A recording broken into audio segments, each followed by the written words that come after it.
All right, well, I'll call this work session or special meeting of the Board of Commissioners to order. And tonight we're here to discuss beach management plan, which we talked about some time ago. And Rebecca said we need to do something. So we need to do something or nothing, I guess, and just give her direction to do nothing or something, since we've hired an engineering firm to get involved with us and help us create a beach management plan, as it were.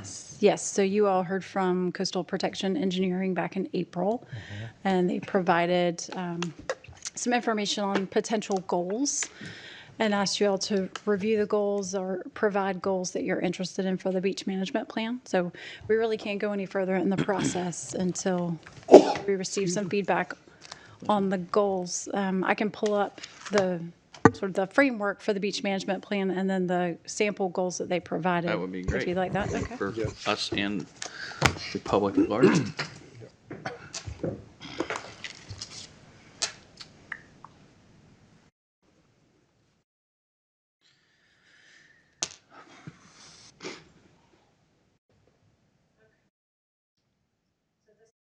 Presented by Coastal Protection Engineering back in April. So what is the beach management plan? It's the framework for management, protection, and restoration of the county's beaches and dunes. Establishes the county's goals for managing the beach and then provides concepts for how the beach will be managed. And then thresholds for when to implement those concepts.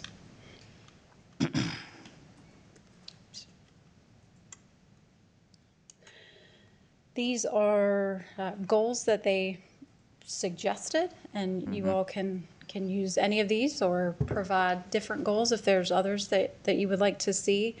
I think initially Chairman White suggested maybe goals 1 through 4, and then if you go down the left column, and then I believe it was number 7 was what was sent to you in a follow-up email. But I'll leave these here and we'll let you all discuss what you're interested in seeing. Okay. All of the above. I already told you what I wanted. So. Well, tell us again. Well, I think it's a secret that I'm interested in seeing some beach nourishment. I don't really particularly like that term. Just putting sand on the beach really is what we're talking about.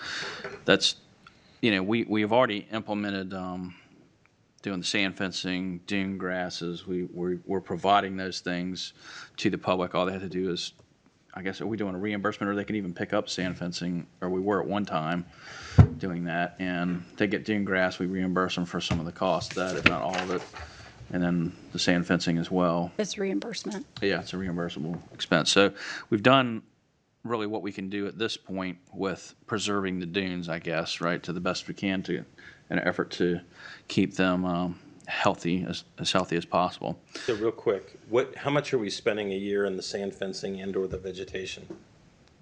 Because I think it's a matching grant, and I want to say it's like 50 grand or maybe 150 grand now. I believe it's 20,000 is what's budgeted. Total? Total. 20,000. Correct. And do we use that up, or is there monies left over? We don't typically, or at least in the recent years, we have not utilized all that funding. We might after this year. And a lot of times I believe we had Crawl Light HOA would come to us, right? Where there was an HOA, they were the ones helping to get the fence installed and do it correctly. And sure. HOAs are individual property owners. Right. Okay. So wouldn't 3 and 7 kind of work together? If we're looking at erosion, long-term erosion from the beach, wouldn't that also work towards dune breaching? I mean, wouldn't those kind of be one and the Yeah, same? they're kind of one and the same. Yeah. Because Yeah. Yeah. If the reality is, if it's all about the run up. So if we increase the amount of sand that's on the beach, change the run up, then it changes the erosion factor on our dunes and the risk of a dune breach. So that that, It and then is of what it course the emergency evacuation corridor. yeah, from I think the that's roads. I think that's important. really Right. important. Focus Right. on that. I mean, Because of our people that live in Corova and the The off-road. roads last week trying to, when that high tide, you couldn't even, I don't think, if I'm correct me if I'm wrong, but you couldn't even get on the beach. Right. So I mean, I tried to send my vehicles up there to do work and they just turned around. and no, said, there's "Forget no, it." there was They nothing. couldn't, they weren't gonna drive for in that several mess. weeks other than at low tide. And the tide was a factor in that it was during the middle of the day. The high tide was. Yeah. So that was, it just affects everything in certain areas, especially milepost about 14 to 16 and a half, 17 area. We've taken one step in buying and condemning the house, the Laughing Yes. Gull. The other two homes that are up there, I think we should consider doing something with those as well. Well, because I think last week you'd be driving in 2-3 feet of water if you had to go Oh, yeah. around the front of It's that. bad. Yeah. That's really bad. So that stretch of beach has gotten worse and worse over the last several years, and continues to be a problem. And I guess one of the problems there is there's not a lot of taxable revenue there as far as the number of homes that are there, and there's not a whole lot of oceanfront homes. So it's That- kind of a catch-22. Now that is a state road. It's public trust area. Public trust, but would there be any point if it got so bad that the state or federal government would even come in to people get to their homes and looking at doing a different road or something different? I don't know about Because- that. I don't think so. When we did that land swap, that was one of the Yeah. thought processes, and And then we couldn't do it. well, the state won't even grant us permission to come No. across, their little piece down there to where you come on the beach. So that could end up getting almost like the Rodanthe area. It could. It could. Okay. So there are certain areas that need attention basically immediately. And immediately means still probably years by the time, if we decide we want to put sand in there, increase the run up on the beach, we have to identify what areas that's going to take place in and then figure out how long it's going to take to do that. I mean, you're talking permitting, Oh, yeah. Yeah, then we getting have to- someone on site to do the work. And And how I'm we not- pay for it. Well, Pay yeah, for it. yeah, and I'm not saying adding sand is a solution, but as far as looking at management plan, I mean, focusing on what are the options and what we can do to try to preserve that, or, maybe something different than adding sand, who knows? There isn't. There really isn't. Not that's available to us. I mean, Paul is obviously you were a big proponent of doing offshore mitigation, whether it's offshore structures, sinking shipping containers, ships, whatever, to affect wave action. That's not an option available to us right now.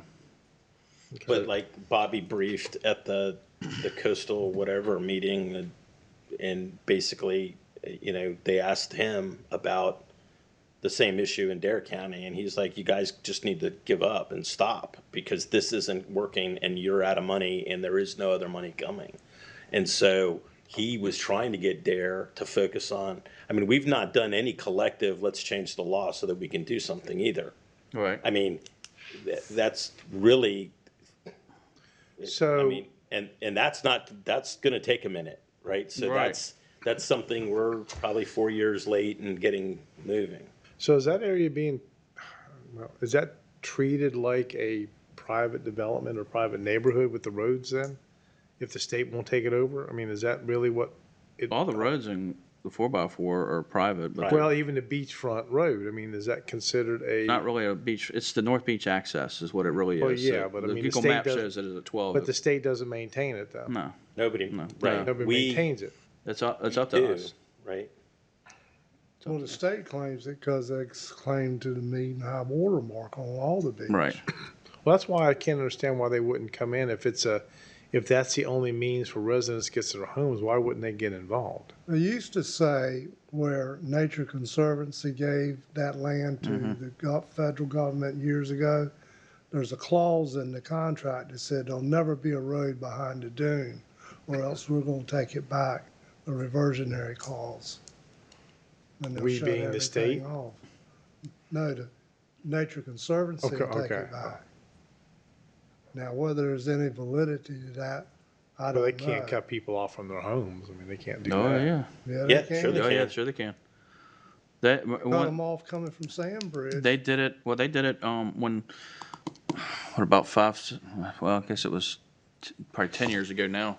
Before we did the land swap deal, we had them down there setting up cameras and writing tickets to people that were going Yep. up on the touching the dune dune or Yeah. So if we ever got a- stopping. Yeah, we got to take it. If we ever got a strong enough hurricane that really wiped out that beach was impassable anymore, then the people living there would just have to find some way to get off the, riding, taking boats or helicopters or something different. Right. Well, look at Ocracoke. Well, right? no, I know, but I'm I just, mean, it's just amazing the state would let them be landlocked like that, but okay. Well, then I mean, I don't think they care. It's an our problem, not a their problem. right. And so, you know, it's not really, it's not even, it's the 4 drive is an issue, but also you've got miles now of beach down below the fence. So from the fence south, all the way down to basically where the lighthouse ramp is. Yeah. There is no beach at all right there Wow. now. There are, and you know, and when they were saying that we're going to have, you know, the dune's gone or a breach in the next 5 years, I believe, 5 to 10 years. It's sooner than that. Yeah, well, and you can't ask the mainland citizens to front that bill. Well, nobody is. Yeah, I don't know why we no, keep talking about that. I don't, okay, well, no, I just mean, Sure.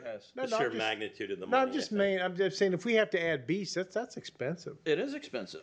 It's And- been done pretty much everywhere on the East Coast. I just don't know how, okay, that's why I wish So, the you know, state would get it involved, is, but I guess they can. that's what occupancy tax is partially for. It wouldn't even, it partially, it won't even Well, touch we're not it. talking about doing 20 miles. We're talking about doing 3 or 4 miles.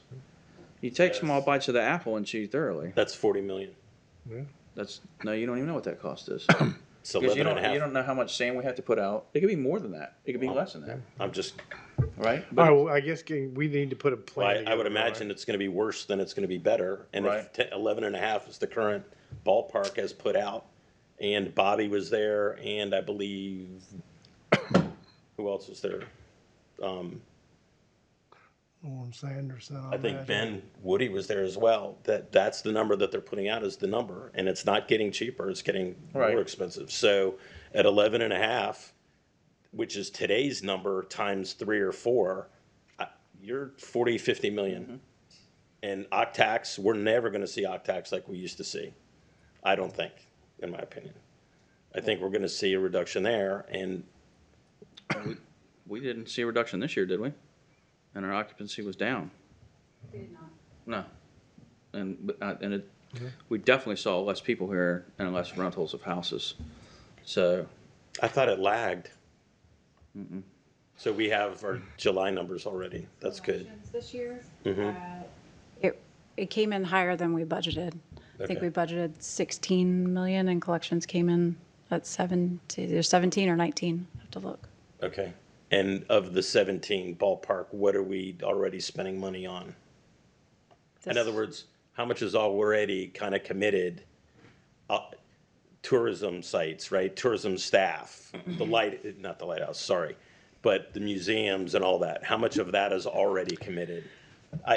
Rebecca, it's just ballpark. Yeah, can't remember off the top of my head. I want to say our TDA budget this year was 14 million. So 50% of it, 60% of it, Oh, more than that. 80% then? So, okay. So the point is, what is discretionary left over from what would really we have to pay? Doesn't sound Like I a whole thought it's lot. like 3 or 4 million a year.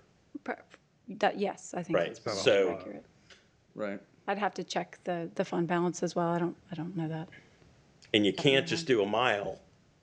No, you can't. It would have to be, but we can't do anything if we don't do something, or we could do nothing. And I'm not a proponent of losing all these homes. I mean, we've seen it happen down in Hatteras, and it's a few homes down there.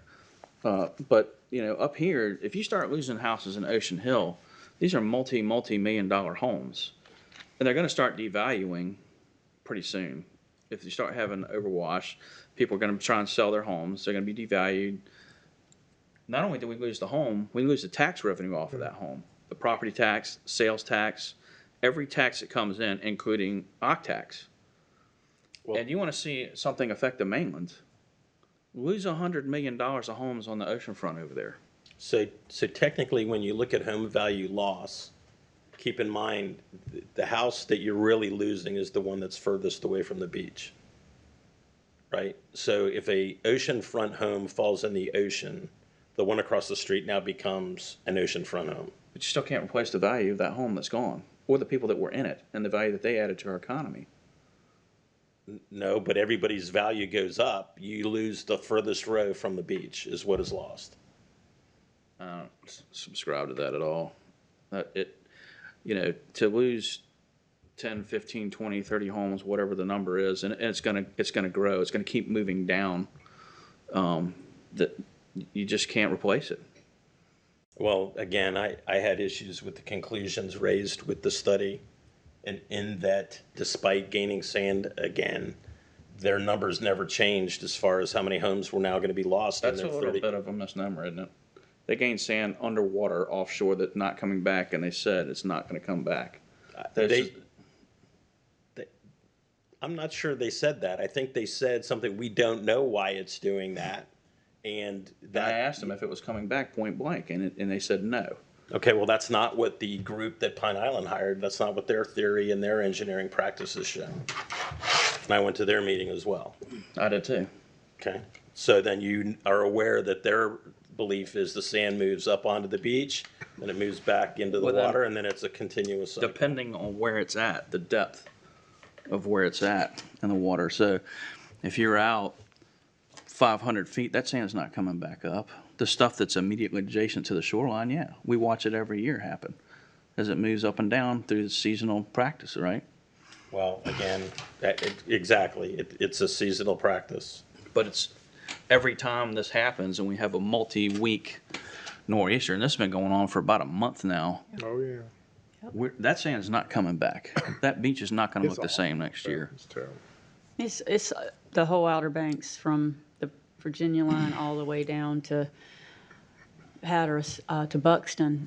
That prevalent northeast wind is chewing up the beaches, and I don't think that's something that beach nourishment is going to change. If this is going to be our prevailing winds in September and October, I don't know what you do about it. I just don't know how feasible. Just, looking at the beach at Kitty Hawk, for example, where my children grew up going to the beach. They've done beach nourishment twice in the last 5 years, and the beach is eaten up. I mean, we were down there last weekend, and there's almost no beach. I just don't know. Well, the topography is completely different down there too. It is, but that northeast wind is what's, I don't think that their science was necessarily wrong about the timing. I just don't think anyone could see that we were going to have a northeast wind prevalent for going on 6 weeks. I mean, I don't know how you predict that. It's like all these storms. How do you predict it's going to go up in the mountains and do what it did? You don't. I mean, I don't know how we fix it, but I do think we have to have some discussions if we're going to do beach nourishment, how we pay for it, being similar to what Dare County does, a tax on a graduated tax. But I mean, we have to have, I don't know, we have to come up with a plan first. Well, that's- Well, with the amount of sales tax that Dare County and Currituck generates to the state's gonna have to step up and help offset some of this stuff. Because that's a tremendous tax base they are I don't see under- that happening. losing possibly. I don't see that happening. Not with them losing No. all the tax, they're No, gonna no. lose in the western part of the Right. state, I mean, And 28 And it- counties. from the order of magnitude, okay, so in meeting with, and I want to say it was in Cape Charles, and the folks that work for whatever the Park Service up there, and going over the historical eastern coastline, the ocean's trying to march west. The beaches are moving west, and that's the inevitable machine. And so, part of what needs to look at is also as a condition is retreat.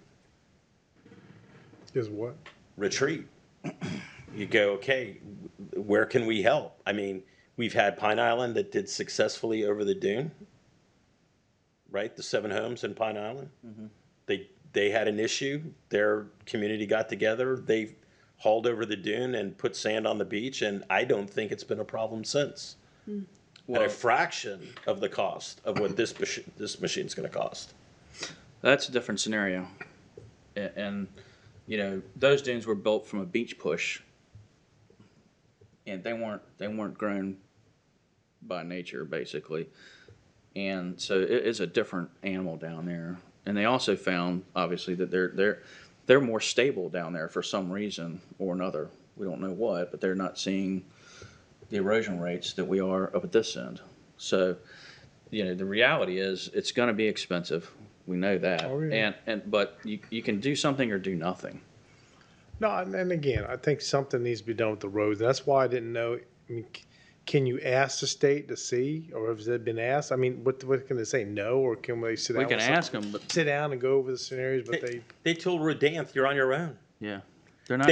In fact, in talking to Bobby, the road that's been threatened, right? They want to move, I think it's 12, Yeah, 12. west to try and buy time, whatever.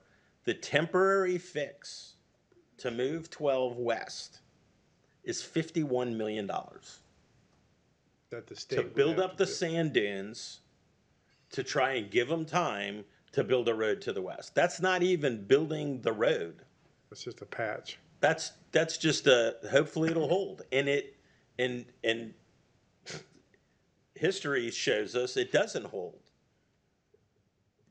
I mean, the whole Outer Banks is in a crisis. The whole Outer Banks. Well, I mean, at least on Ocracoke and Hatteras, you can get there they still got the ferries running. So for now, till the For now, inlets, till the sometimes, inlets yeah.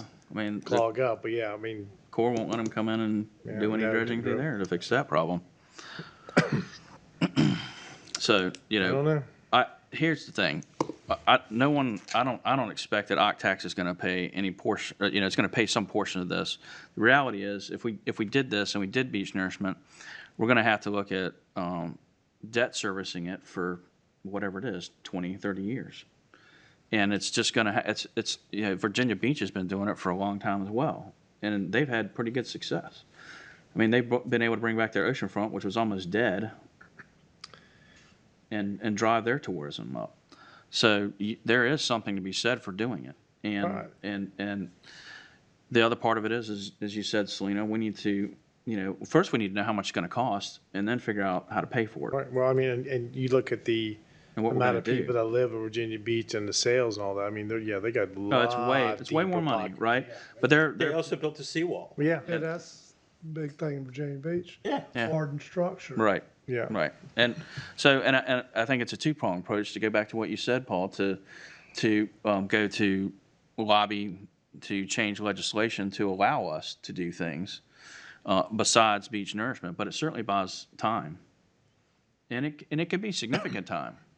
I mean, it's taken a long time to get to this point, decades and decades to get to this point. We've been developing Corolla since the 60s.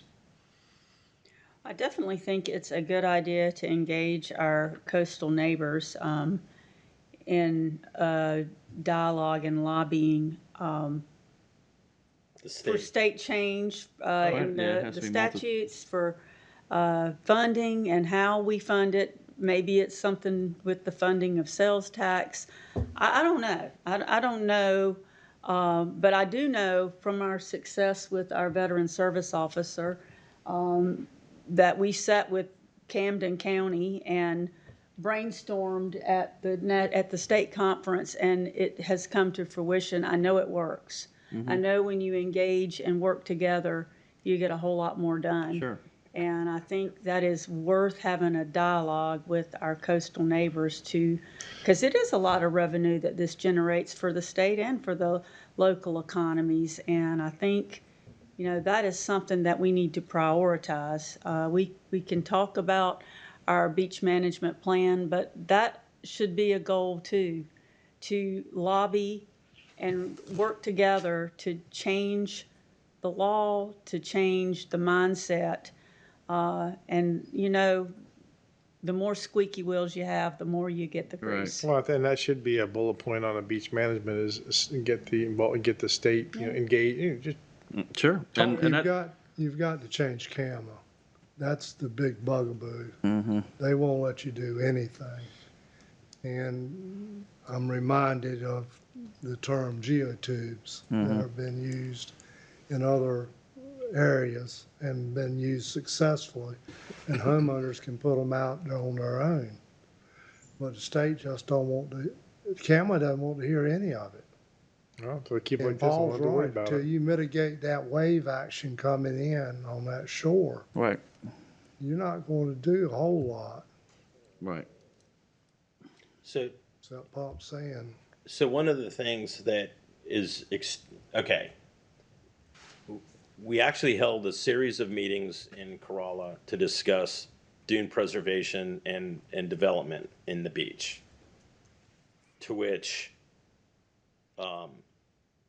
after the first day, apparently the developers took over, the home builders took over, and touching the sand dunes was no longer, it completely diverted that conversation to beach nourishment.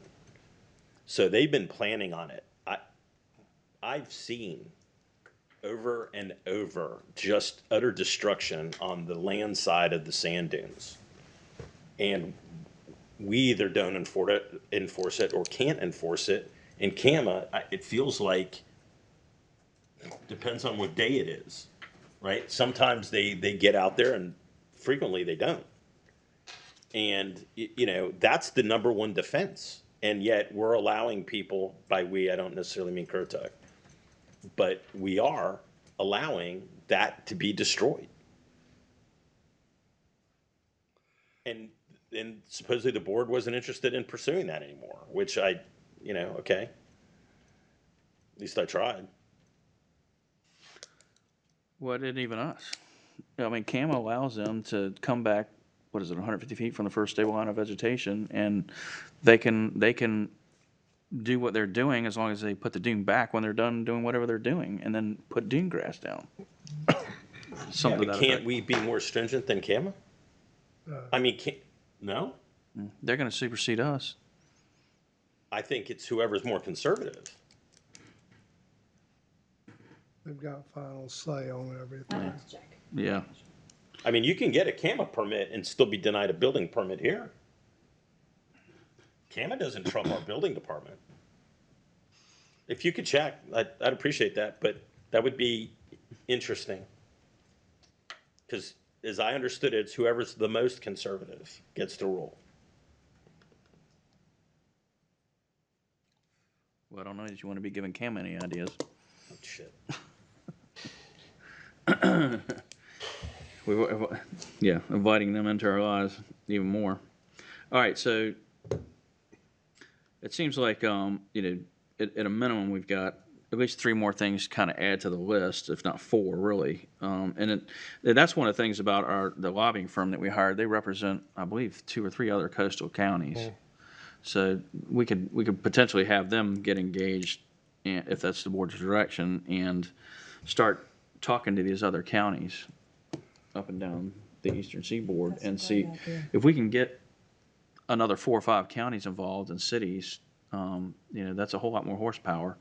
It's a bigger voting block. You've got more senators, state senators, and House representatives involved. So that, I think, especially, but we need to decide what we want to go after. Is it 2-pronged? It's going after funding for beach nourishment and the state finally recognizing the amount of money that generates to them, and allowing us to do different things other than just pumping sand, whether it's putting the geotubes out or offshore structures of some sort.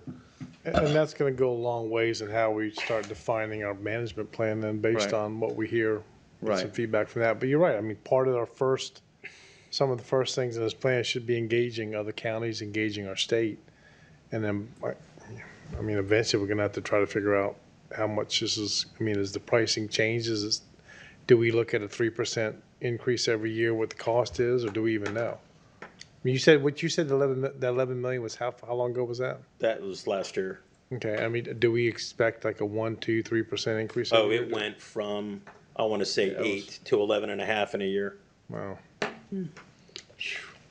Now, the challenge with long-term financing of it is Dare County's not getting 6 years out of it.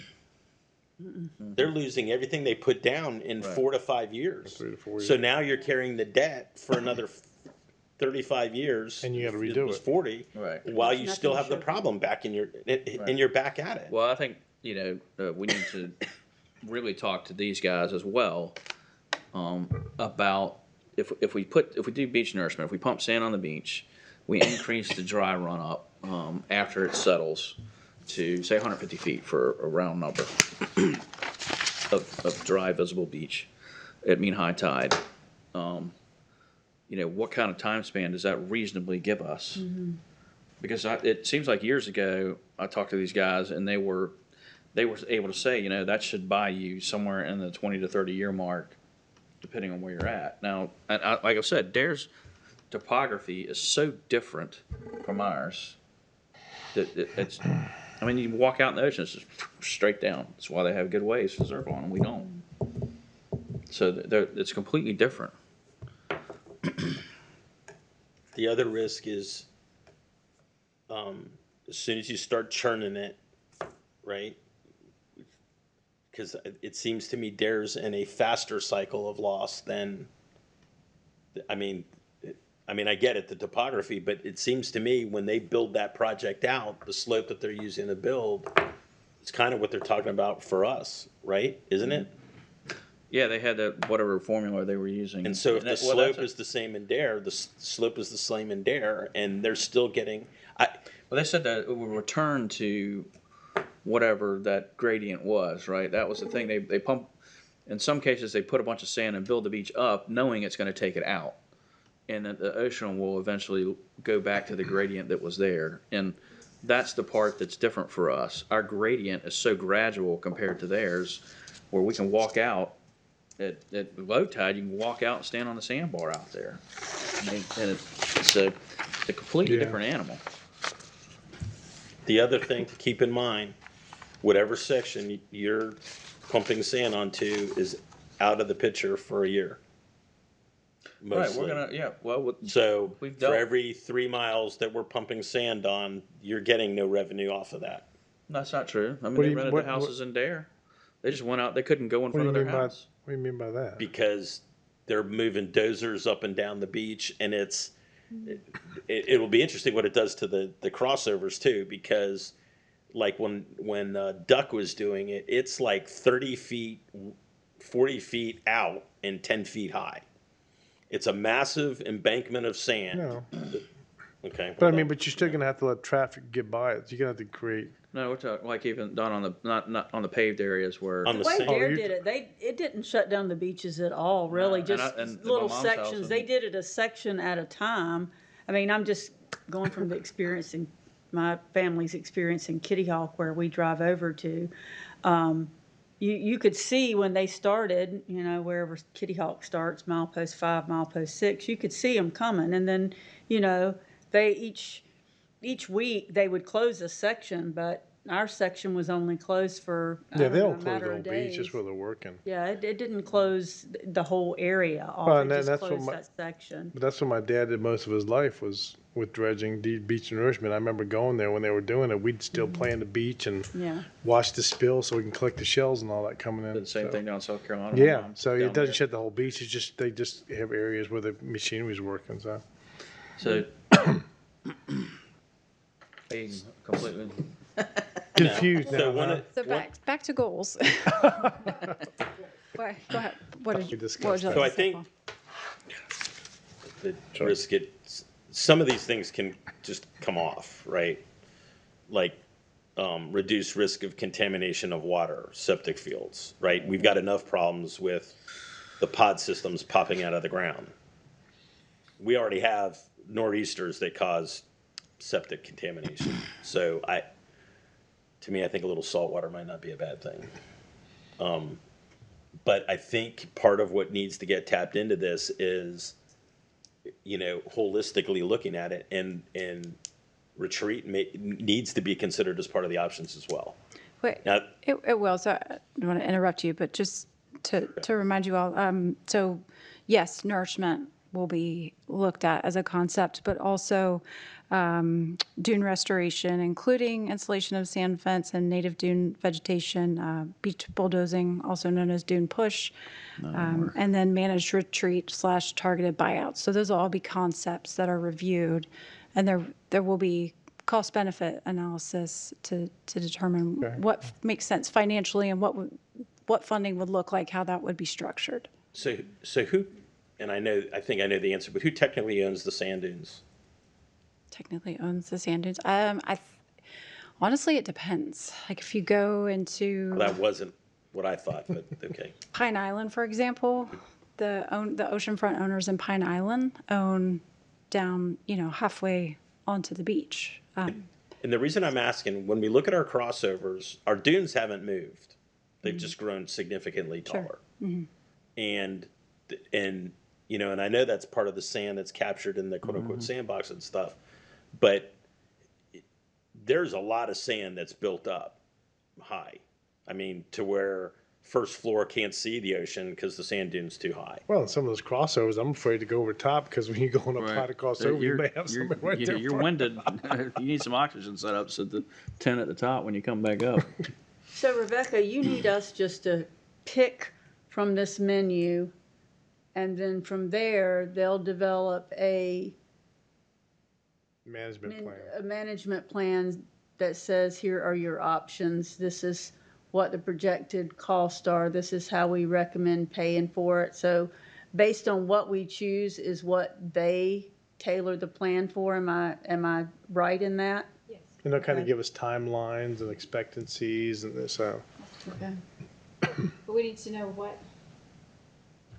what do you want to see? What are the reasons that you want to implement this beach management plan?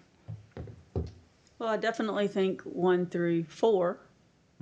We'll see, and then seven, 5, seven see? kind of ties in with 3, Yeah. so that would be. I mean, 5 and protecting the road. I mean, people have to be able to, if nobody else is gonna help them get out of Corova and all those little areas all the way off road. So that area, that area, if we can get rid of the 3 homes that are there, Laughing Gull, we're already going through that process, and get rid of the other 2.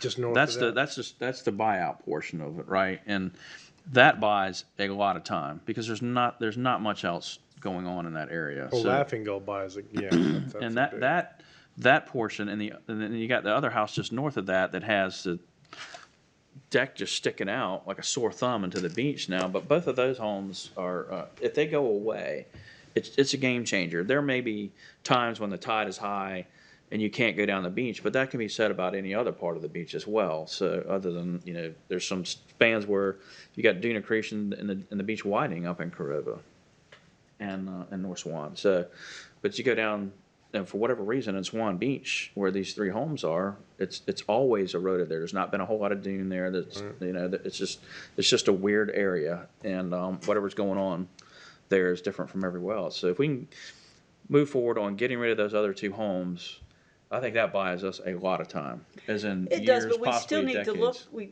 I mean, to me, a beach management plan would look at that and hopefully help us have a roadmap for the whole area, That might be like a the number whole 1 northern goal. Outer Banks Well, area. in the short term, we need to move forward on that process. If the board's okay with that, that, just like we did the other one, we'd have to come in and go through that process, and that's gonna take a while in and of itself. And that buys that section of beach and the 4 Drive folks quite a few years. And it may be longer, and maybe the beach topography changes again, and then we have some accretion there, and we're okay, But the reality is, they're in the way now, and even now at low tide, you can't get by. Well, and those because it's going to take some time to develop this plan of moving those houses and then working on this. I mean, this is not going to happen overnight anyways. Right. And you're correct, Bob, that would make a big difference for the That's an traffic. immediate and, impact, right? In the very short term. We need to add a 6th goal. And it goes back to what was said a little bit earlier. Used to be an organization called NC20 that was developed in 2012. It was the 20 coastal counties. And Willow Kelly ended up being the head of it. And they were to lobby the legislature on behalf of all the counties. Maybe we need to ask Whitney to convene a meeting of those 20 counties somewhere. And we meet and talk to one another face to face instead of talking through the hired gun. Okay. I not a bad definitely, idea. I mean, I put that on my suggestions. I definitely think we need to get together with our Right. coastal neighbors. Because everybody's got the same issues. Yeah. Yeah, they do. Some just worse than others. So it sounds like we need to add that, yeah, probably one of the top, Okay. yeah, starting. How can we, because something we could do tomorrow, okay, maybe Monday, is we have funds available for the vegetation and the sand fence and all that kind of stuff. We should be maxing, that should be, bump it up to 150 grand. I mean, that is the best bang for a buck that we can get today. How can we either make it more attractive or something like that? Sure. We can evaluate that, and I think, we could certainly message that, let folks know. I assume a lot of people don't even know that the program exists, so. Entirely possible. And then the other thing is, roll that in here too. Right? What can we do to help, maybe they've got some ideas as well. Sure. Well, that could be immediate by doing a video. Right. Yeah, and Right. you got a lot of new owners that probably aren't even Correct. aware of that, right? We've Correct. had high turnover the last few years, so that could certainly get out. And I think I'd also encourage you to consider including establish resilience planning as a goal. I think in light of the storms that we're seeing and sort of the extreme rainfall events, that it would be They're all west. It's not our. beneficial. right, Well, I think that considering it- goes, I mean, that, to me, isn't that kind of the whole purpose of a beach management plan Right. is Sure. resilience and planning? But, I mean, I agree. I do too. That's the kind of the How do you focus of the balance I whole agree thing. with you. okay. Okay, so I've got 1 through 4, 5, or so 1 through 5, excuse me, 7, and then a goal that looks at legislative action, and then resilience planning. Is that I mean, that's, yeah, the starting points, yeah. okay?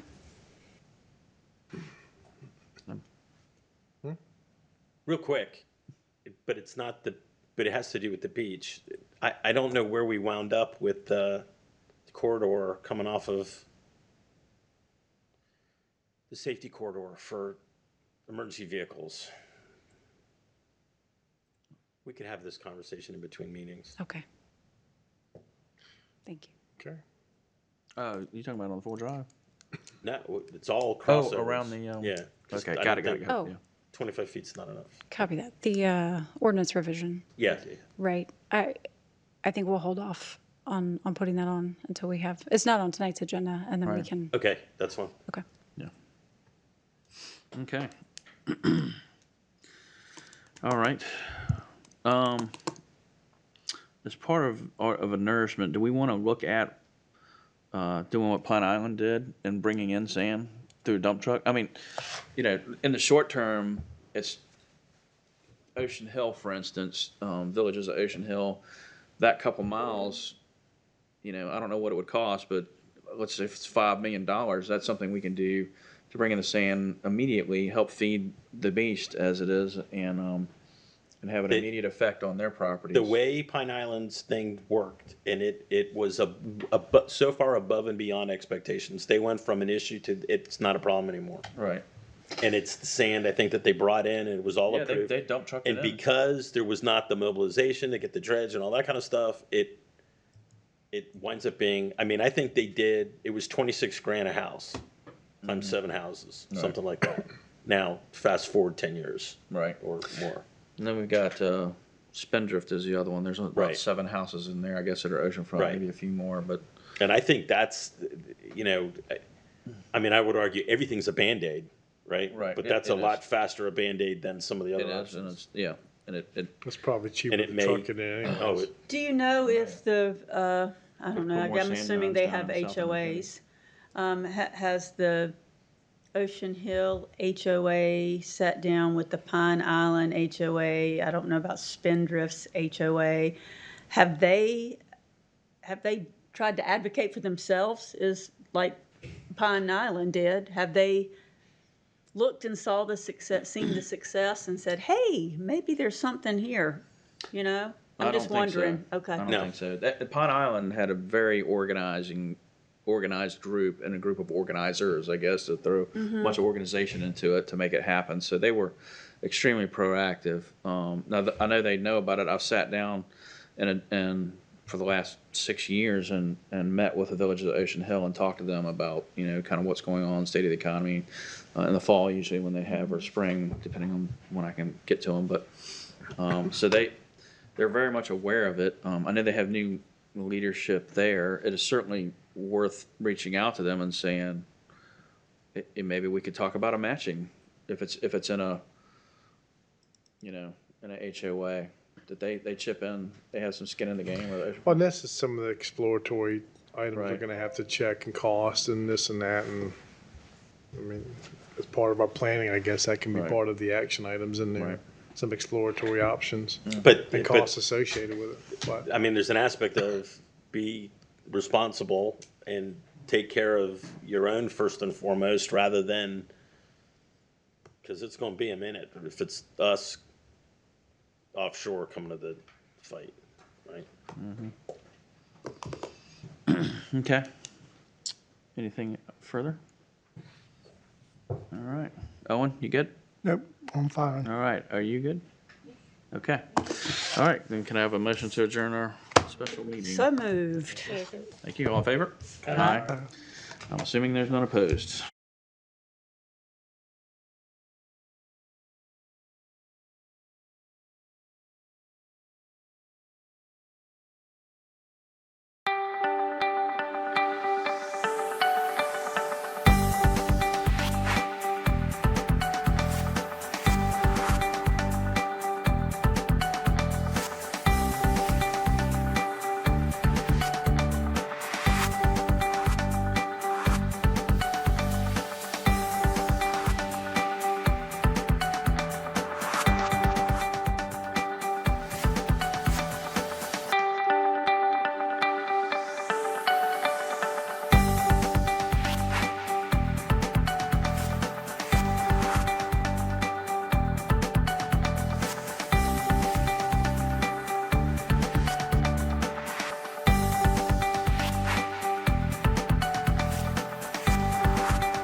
All right, we're good. Thank you. All right, as I said, the October 7th, 2024 Board of Commissioners meeting. First up this evening, as always, is our invocation and pledge of allegiance. And this evening, we have Pastor Ron Lawrence of Jarvisburg Church of Christ here to lead us in our invocation. Pledge. Good Good evening. Let's pray. Heavenly Father, Lord, we thank you so much for this night, and we thank you for the opportunity that we have to come together and to discuss the matters of this county. And Lord, we pray for this board here in front of us and for every individual member of it. We pray that you give them wisdom and patience tonight as they discuss the business of this county and as they hear concerns and suggestions from the citizens.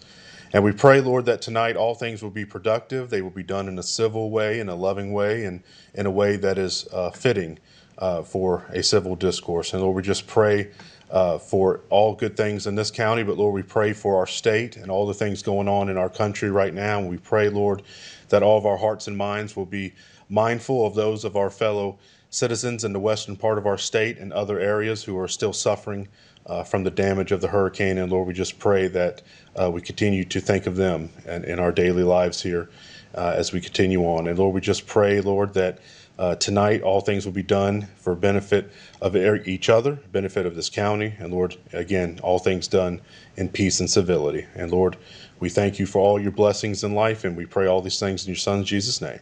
Amen. Amen.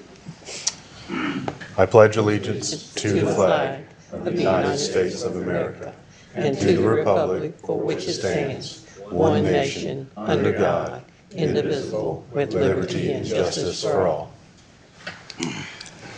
Thank you. Thank you. All right, next up is our Ethics, Awareness, and Conflict of Interest reminder. Our county attorney is out this evening, so I'll be reading that for us.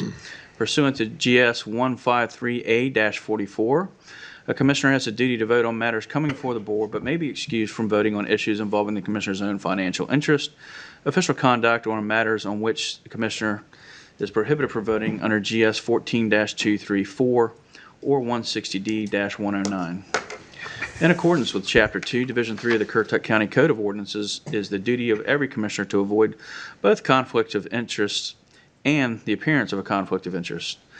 Does any of the commissioners have any known conflict of interest or appearance of conflict with respect to any matters coming before the Board of Commissioners in this meeting? If so, please identify that conflict or appearance of conflict. Mr. Chairman, I would like to address a matter coming before the board under public hearings. Item 2, the PB 2313 Grandy Village.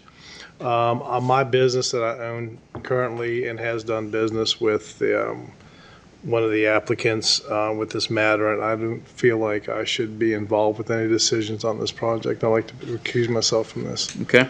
When we get to that agenda item, we'll get a Gotcha, motion okay. together and have you recused. Mr. Chairman, Yes, sir. public hearing number 1 PB 24-19, That's not going to be on the agenda tonight. We're going I was to gonna say. move that to the next meeting. all right. Thank you. Thank you. Anything else? All right. Moving on.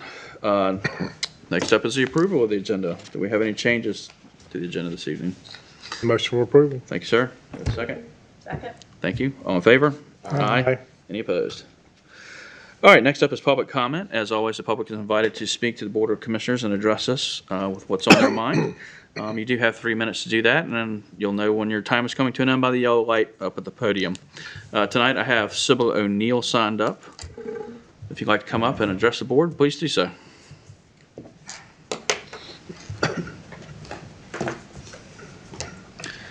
Good evening. My name is Sybil O'Neill, and I live in Maple, North Carolina.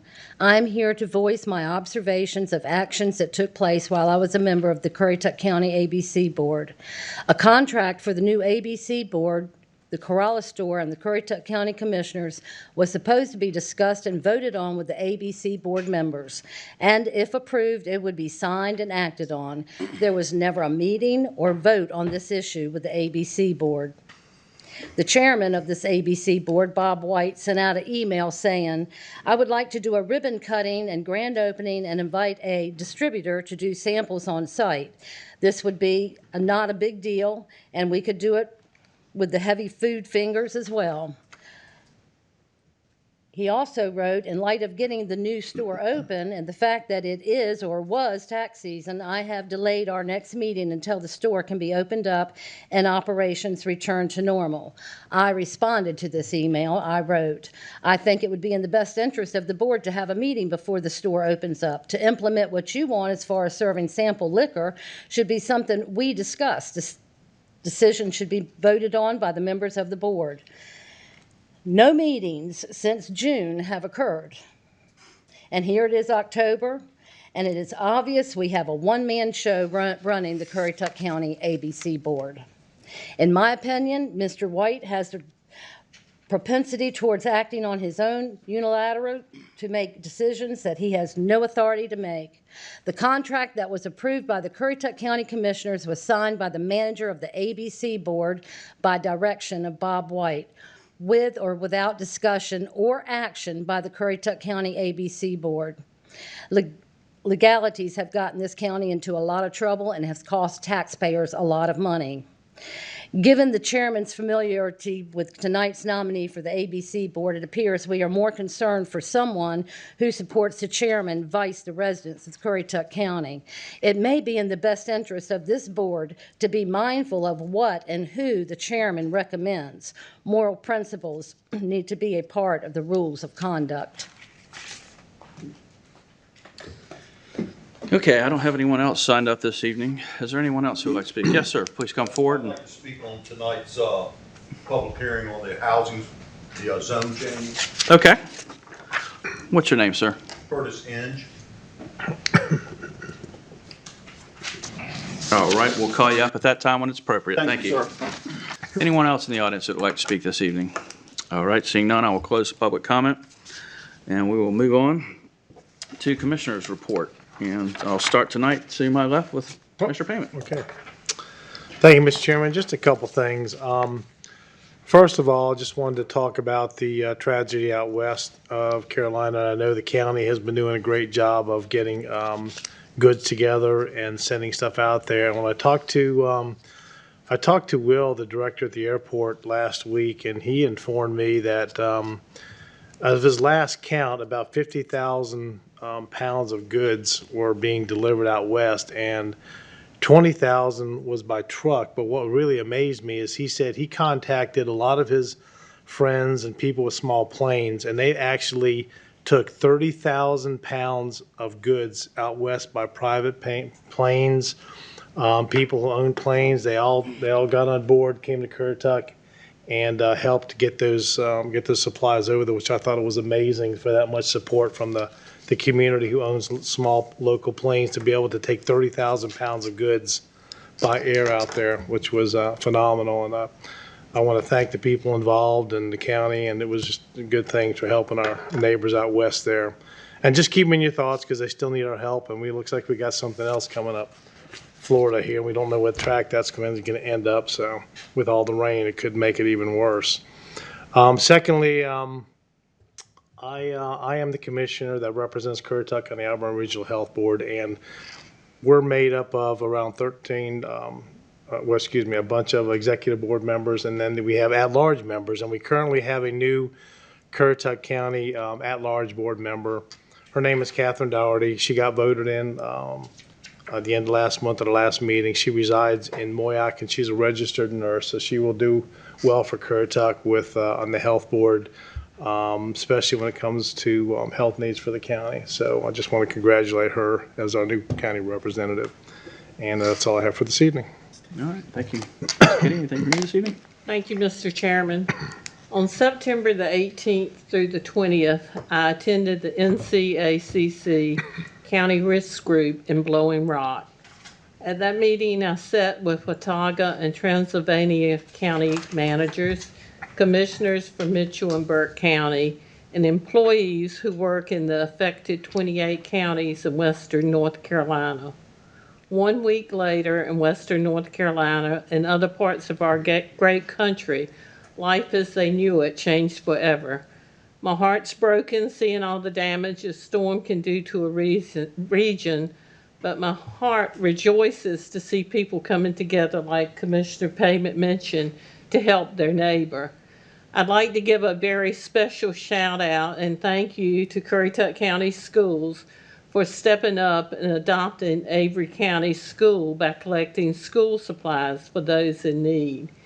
If you'd like to help Western Carolina, there are many organizations, churches, and private groups sending relief to these areas. Just make sure you investigate before sending any money.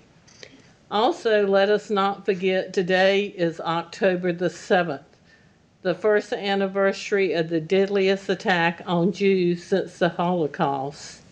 It marked the killing of 1,200 people, including 46 U.S. citizens. They also took 250 people hostage. A year later, with 100 people, including several Americans, remain in captivity. So let's always remember to stand with Israel, our greatest ally in the Middle East. Also, October is Breast Cancer Awareness Month. Get the mammogram scheduled. It could save your life. I'm a breast cancer survivor, and my cancer was detected by a mammogram. Ho, ho, ho. Applications for Operation Santa are starting to be available.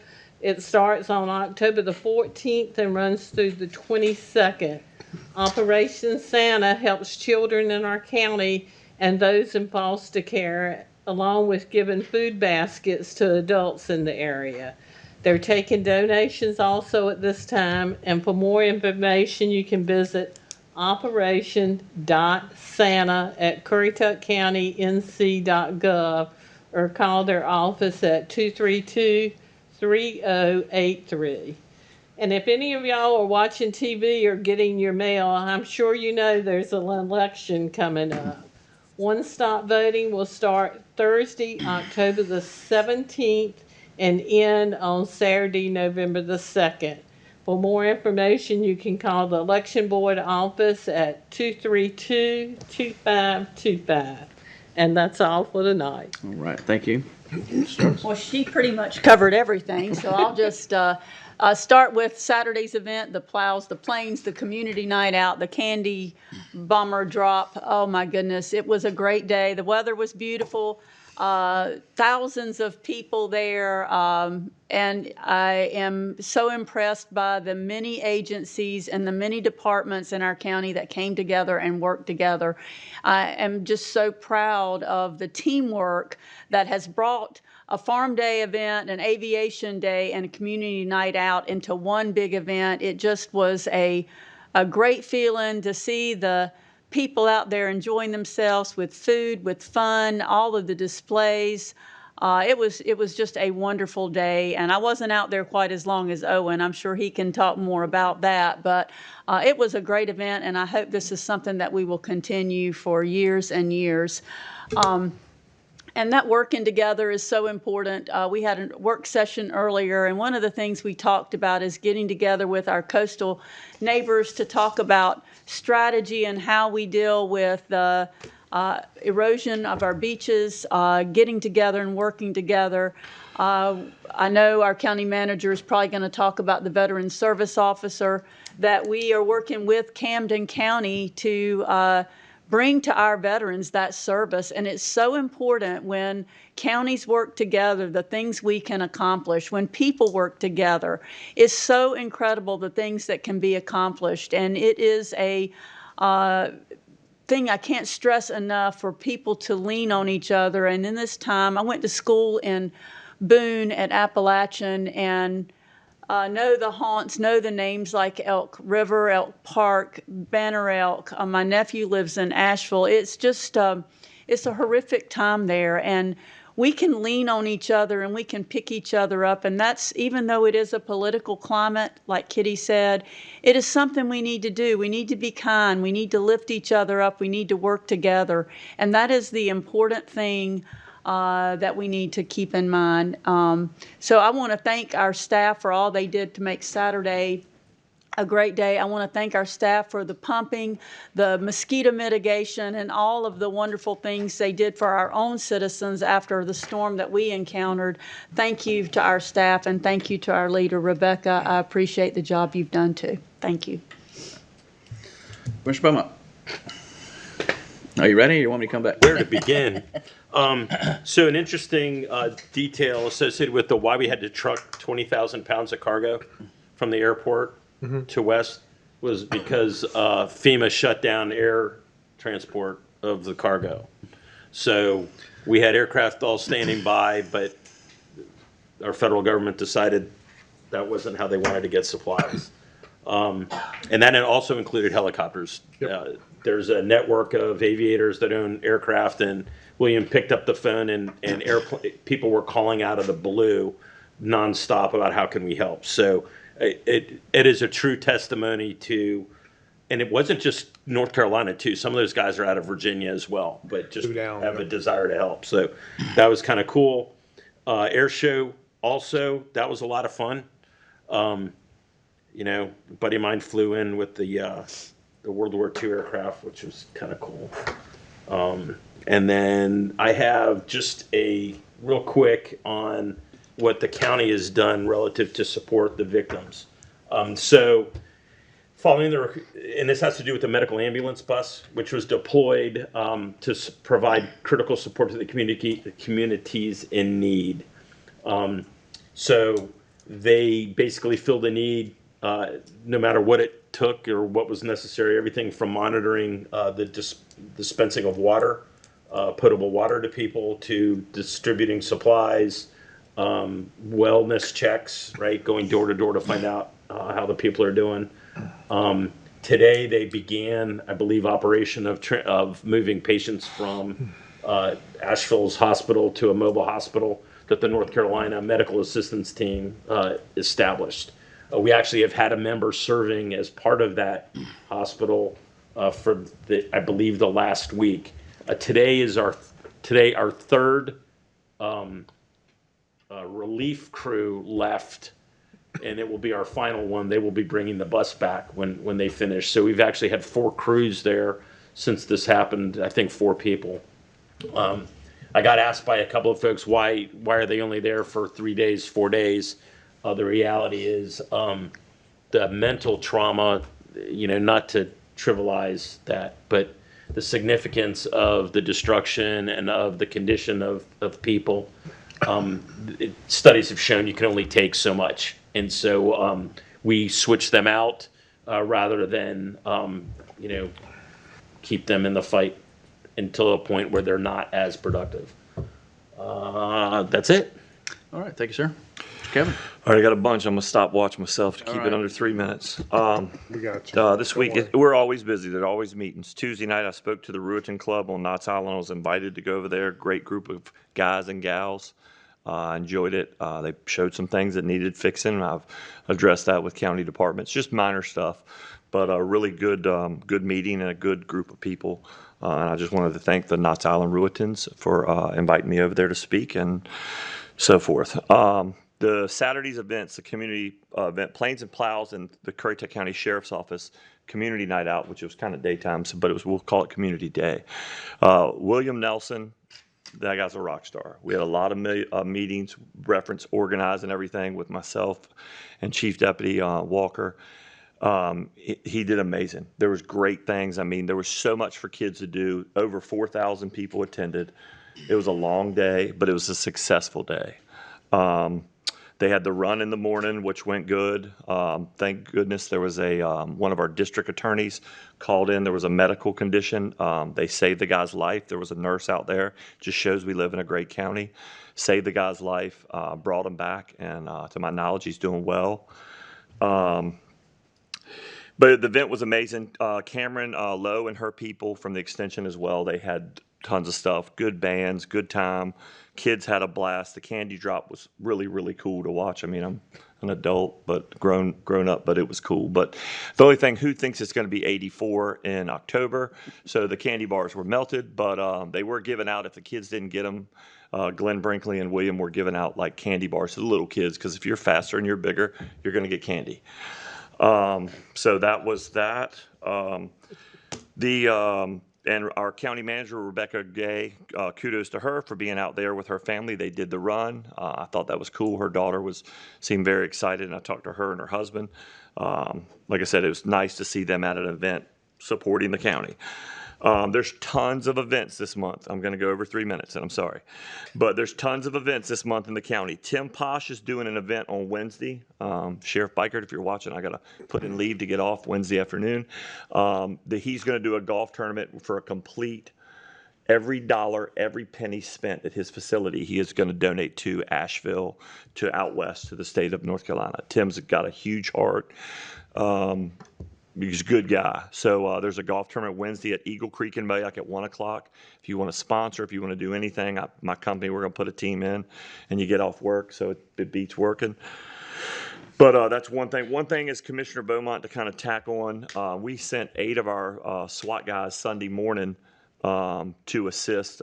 They're SWAT certified, search and rescue and stuff, to assist as well. So not only with the EMS and our emergency management staff, which, and when you do that, something always happens. But like I said, we had an event last night. Thank you to the citizens of the community, everybody. There's times in life where the road's not always straight. You might have to go down some side roads and different things, Tulse Creek. But like I said, everybody did really well. Camden County Sheriff's Office, people working together. They sent guys over. The guys were out there until 6 a.m., I think people got home. So when you wake up in the morning on Sunday at 7 o'clock and not planning on work until 6 o'clock, it's a pretty long day. I was fortunate. I went home a little bit earlier because I had to go to a school, so I was lucky for that. But the guys did amazing. Nobody was hurt. Like I said, they did. I mean, just we live in a great place. So the Asheville stuff, the social media, there's a lot. October, March, April, there's always a lot of golf tournaments. Knapp had their first one this year. I played in that. The Chamber had theirs last week. Was it Knapp High School? Well, it was Knapp Early College, but they had their no, we didn't win that one, but they had their event. That was nice. I want to thank our other agencies that assisted with last night besides Camden, North Carolina Highway Patrol. Our dispatch was amazing because that phone nonstop rings when something's happening, or the road's being diverted or whatever. Those ladies and guys in there do an amazing job. I want to thank our volunteer fire department. Was huge. I directed traffic with some of those guys. They were out there for hours just standing on that blacktop pavement and helping out because your manpower, we calling out guys, and nobody said no. I mean, it's amazing when you have people just step up. Granted, they're getting paid, but I mean, they just step up. You're at home with your family, and then you get called instead of eating lunch or dinner, you're out working 10 or 12 hours. So thanks to all the agencies that assisted. When you bring up people, you're always going to forget somebody. But if I forgot an agency, I apologize. But thank you for all of our people, the other agencies. The FBI actually assisted their SWAT team, which we have a couple of their SWAT members that live in the county. So you never know who your neighbor is. But those guys were there as well to help. Prayers for our county attorney and her family. They're going through some stuff. She's good people. They're good people. Hope everything goes well with that. I know they've had some good news recently. And let me think. I think we got them all. I got one more. One of our deputies, prayers for him and his husband-wife deputy. His father passed really young. We attended a funeral Sunday. And I don't think he would be offended if I said his name, but Deputy Rob Woodhouse. He's a corporal in Corolla, and his wife is one of our canine officers. Prayers for him, for his dad passed really young. And it was a nice service. It was packed. And like I said, there's northeastern North Carolina. There's a lot of great people that live here. Prayers for the families and everybody out west. If you want to play golf and you play golf, support Tim Posh's tournament. He gives, if you went in there to his business and asked for $100 for your child to be, I don't know, in anything, he donates. So, I mean, like I said, it's nice to see local businesses giving back to the community as well as the state. So I think I hit it all. And sorry, my comment was a little long. Oh, Christmas Parade, December 6th. Email me for the Christmas Parade if you want to sign up. It grows every year. William helps huge with that as well. And I'm done. I know I overseeded, so next right. meeting I'll say no comment. I don't. We're gonna have a pool on that. I'm in. Anybody in the audience wants to get on that, let us know. All right, Owen, how about you this evening? Thank you, Mr. Chairman. Follow up on what Mike said earlier. What you saw this past week is the government not really stepping up in a timely fashion, but groups like Samaritan's Purse, Baptist Men, churches, they stepped in and filled the gap that our government, both federal and state, let those people down. And I look at what's going on in Florida today, and they're pre-preparing for this storm that they're going to see. And as some of you might know, our former planning director, Ben Woody, is the assistant city manager of Asheville. And he said it's just devastating. That's the only word he can say. Mm-hmm. It's devastating, because I spoke to him last week. I, too, am proud of what went on at Moyock yesterday with all the various agencies and whatnot. Renee worked last night, and she said just because of the incident that was going on at the Moyock Food Line, the rest of the county did not shut down. No. They still had a lot of calls last night all over the county, but they handled them and did so in a professional and efficient manner. Plains and Plows, as has already been said, was a big turnout. And Kevin, William told me they estimated 6,000 people showed up. I don't know.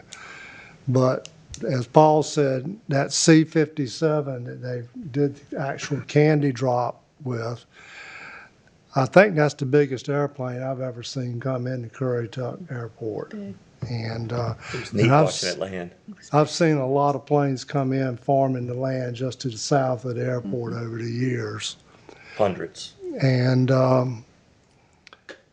everybody worked together. The Planes and Plows was a roaring success. And I was out there with Renee working a booth, and the kids from the soccer tournament all came over. Not all of them were smiling because some of them lost their soccer game, but the ones that won were just tickled to pink.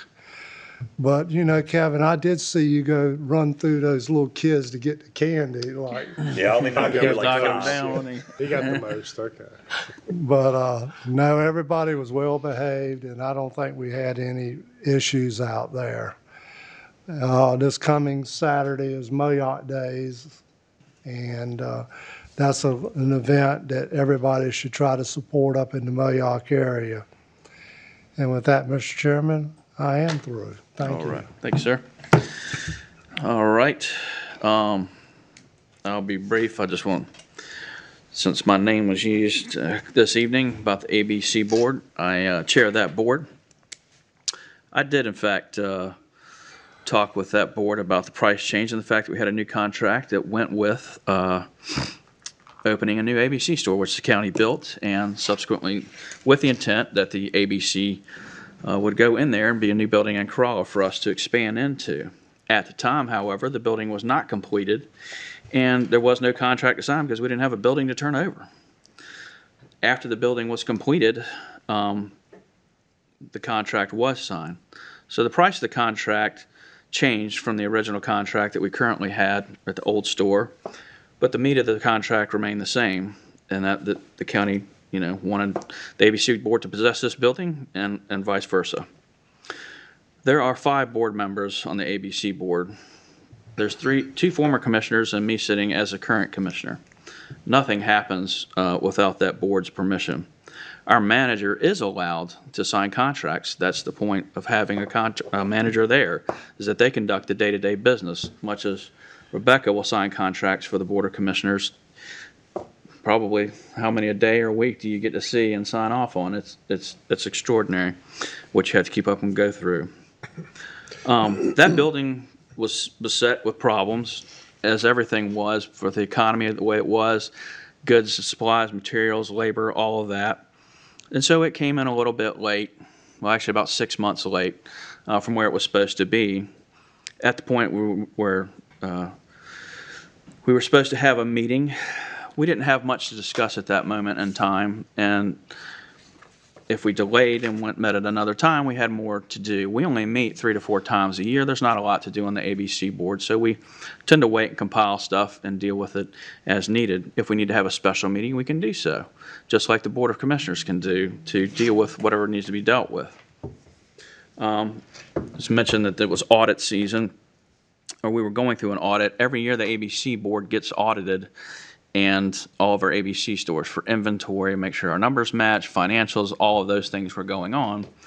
And the manager was not prepared at that time to have her board come in and sit down.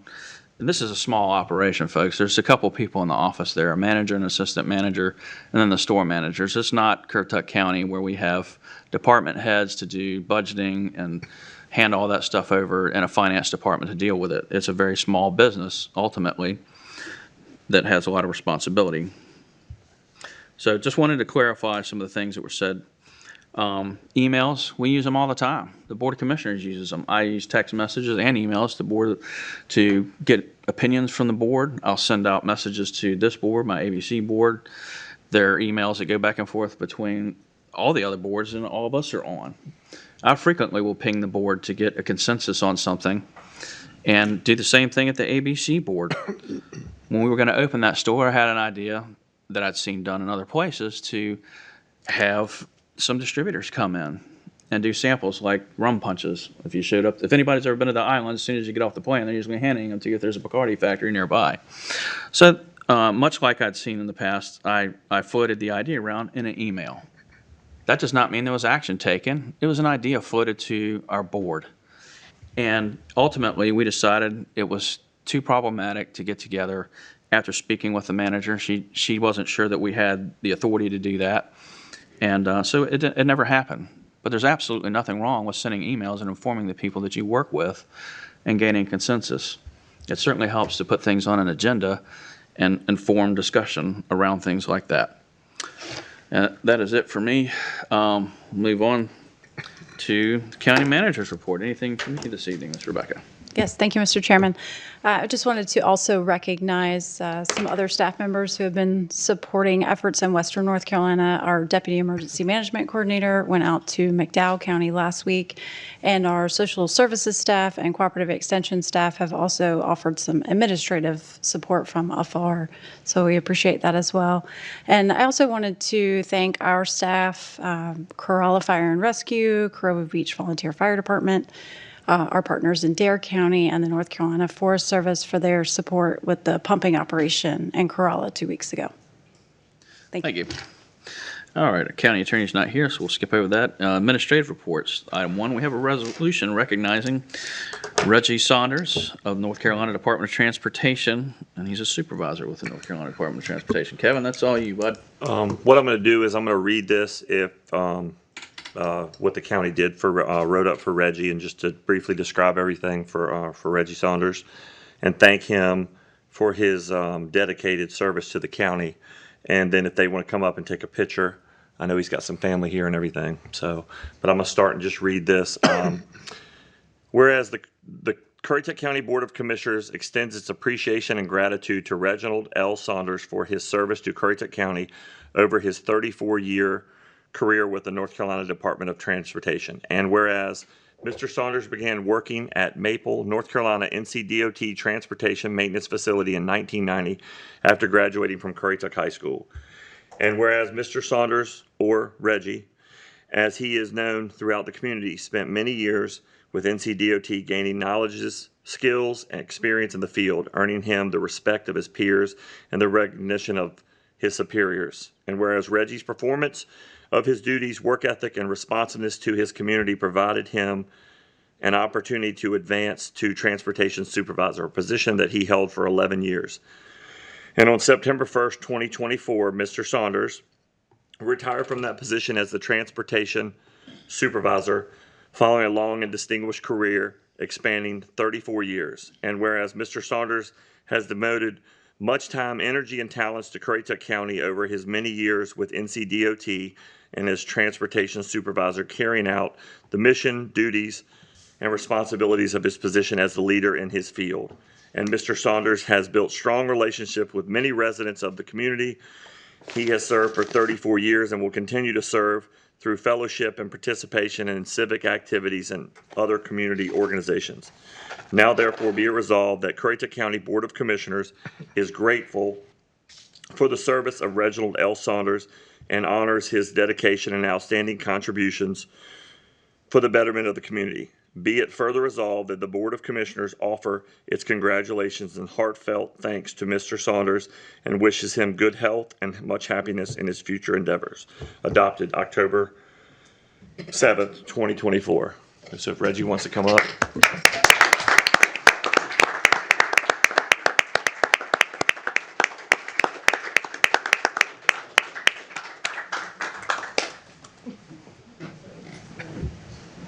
You want to come up? We'll stand here in the middle. Yeah. It'll get rid of mice. Reggie, I didn't play basketball with Reggie in high school, but his brother Stevie's here. And the Saunders family, there's nobody better in Currituck County. Thanks, sir.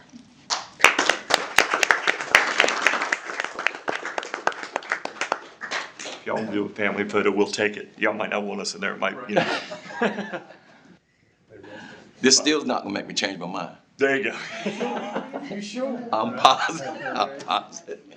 Thank you.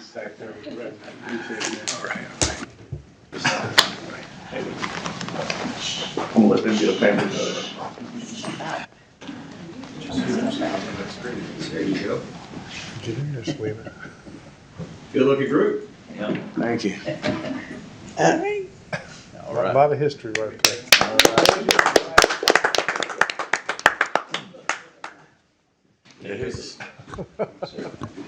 Whoever, the new NCDOT supervisor, he's got like Shaquille O'Neal shoe sizes to fill from Reggie leaving.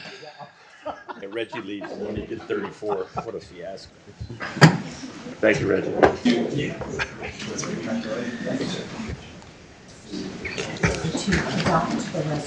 Oh, yes. Yeah, we need to make a motion to adopt the Have a resolution. motion for adoption? Motion for adoption.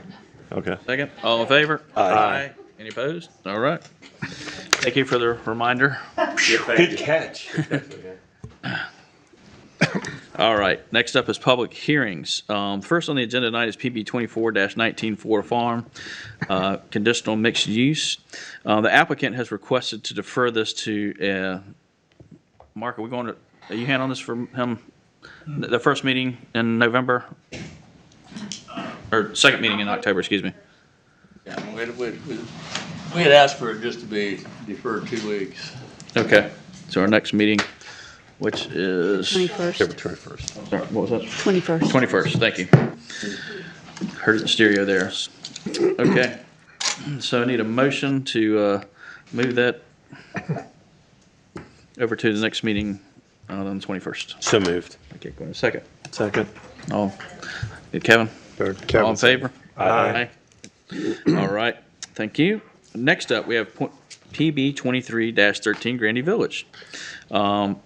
This is a request to rezone 13.43 acres from general business zoning district and single-family residential mainland zoning district to conditional mixed residential zoning district to allow 47 townhomes and up to 20,000 square feet of non-residential development on property owned by W&J Land Development LLC. Pamela K. Austin Younger and Patricia B. Austin. The property is in Grandy at the intersection of Currituck Highway and Poplar Branch Road, tax map 107, parcels 51D, 51E, 53, and 54A, Poplar Branch Township. And with that, Commissioner Payment needs to be recused on this. So I can have a motion to allow him to recuse himself. So moved, Mr. Chairman. Second. Did you get that, Leanne? Okay. All in favor? Aye. Any opposed? All right, thank you, Mike. Sitting in the top. Gotta go sit in timeout. Yep. Out for a while. Get to answer all those emails. All right, good evening, Miss Jenny. How are you tonight? Good evening. Doing great. So that was quite the description of the Yes. application before you. The property is here. You can see a context map that shows the 4 properties that are subject to the application. You can see they're just north of Walnut Island, adjacent to Dowdy's Bay Road, McDonald's in Grandy, and close to the intersection here of Poplar Branch Road and Currituck Highway. Zooming in a little bit closer, you can see there are a couple of structures on the property now, a couple of single-family dwellings and some accessory structures. The 4 parcels do have different ownership, and that's there in your agenda packet on page 66. Altogether, it's 13.43 acres, and the proposed rezoning is for conditional mixed residential. The property is currently zoned general business, or 3 of the properties are zoned general business, and 1 is split with general business and single-family residential mainland zoning. The Imagine Currituck 2040 Vision Plan classifies all the site as G4, which is village centers. Here's the conceptual development plan that was submitted. It is for 47 townhomes, 2- or 3-story townhomes. This townhomes will be subject to the multifamily and community compatibility standards of the ordinance. The proposed density on the site is 3.75 dwelling units per acre. And the way that's being achieved is through sustainable development incentives in the ordinance. This application came in April of last year, so they're under the prior UDO, which allowed for those sustainable development incentives to allow an additional dwelling unit per acre, subject to doing several of the sustainable development practices of the ordinance. The applicant did submit conceptual building elevations for the townhomes, and I'll show you those here in a moment. The application also includes up to 20,000 square feet of non-residential uses. Those will be specific to the uses allowed in the MXR zoning district, which is not all of the uses allowed in general business. And those buildings will be subject to non-residential and community compatibility standards of the ordinance.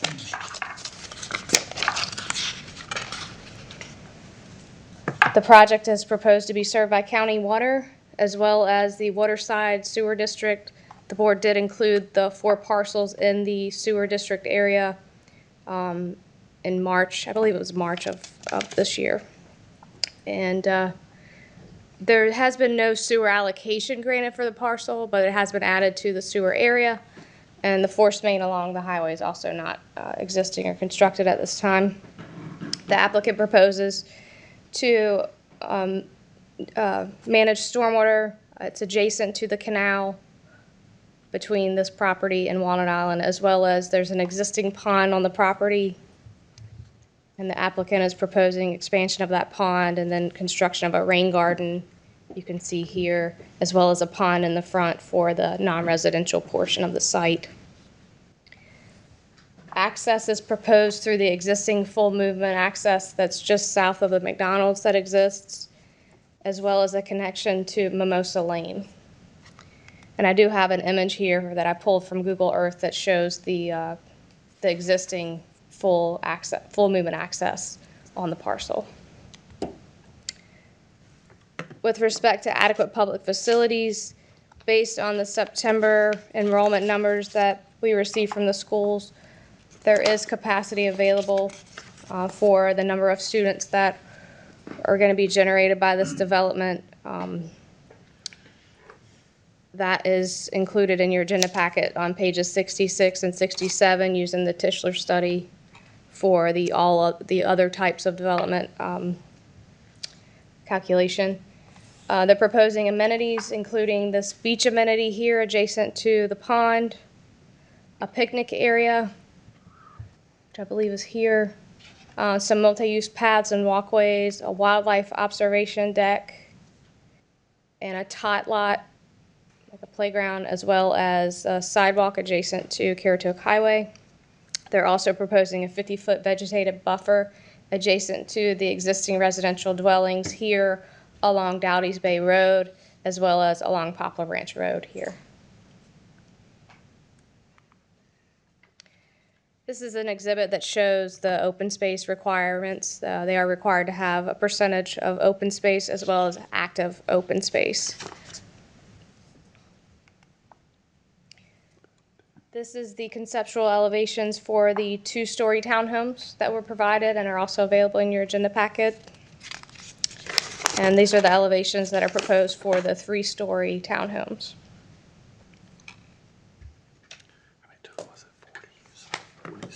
The Imagine Currituck 2040 Vision Plan does classify the site as G4, which is characterized by a compact street network and well-developed pedestrian network and readily available water or wastewater infrastructure.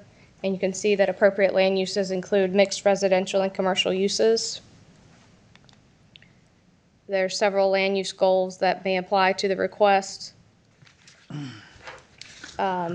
Several infrastructure and county services goals and policies that are also found in your agenda packet, as well as environment and parks and recreation policies. There's this community vision statement of the Imagine Currituck 2040 plan that says that new development offers a wide range of housing choices and is compatible with its surroundings by providing connectivity between neighborhoods and amenities such as walkways and water access.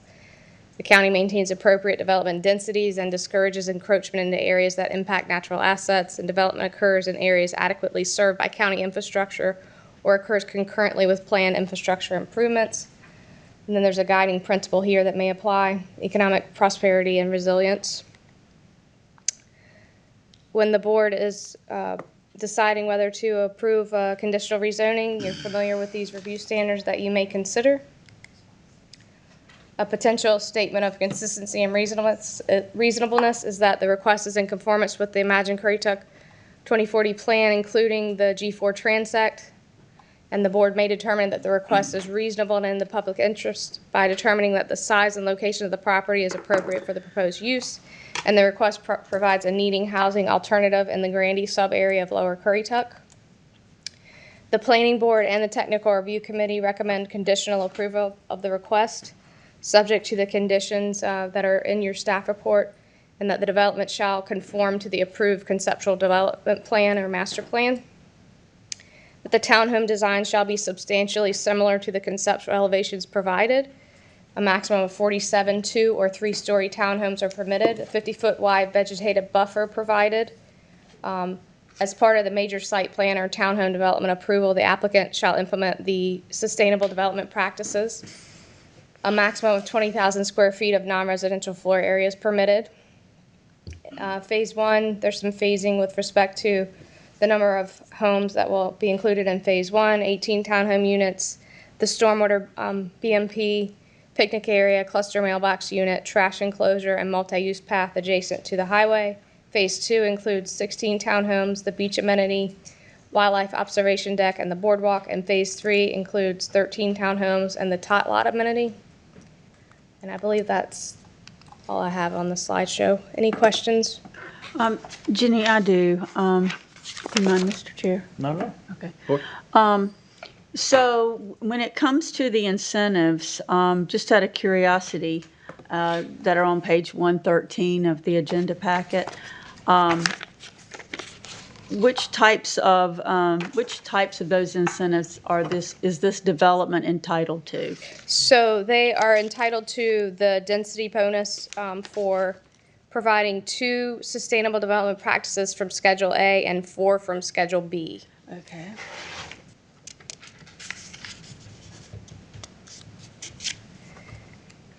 And they did propose some of those on their plan, but those aren't necessarily locked in.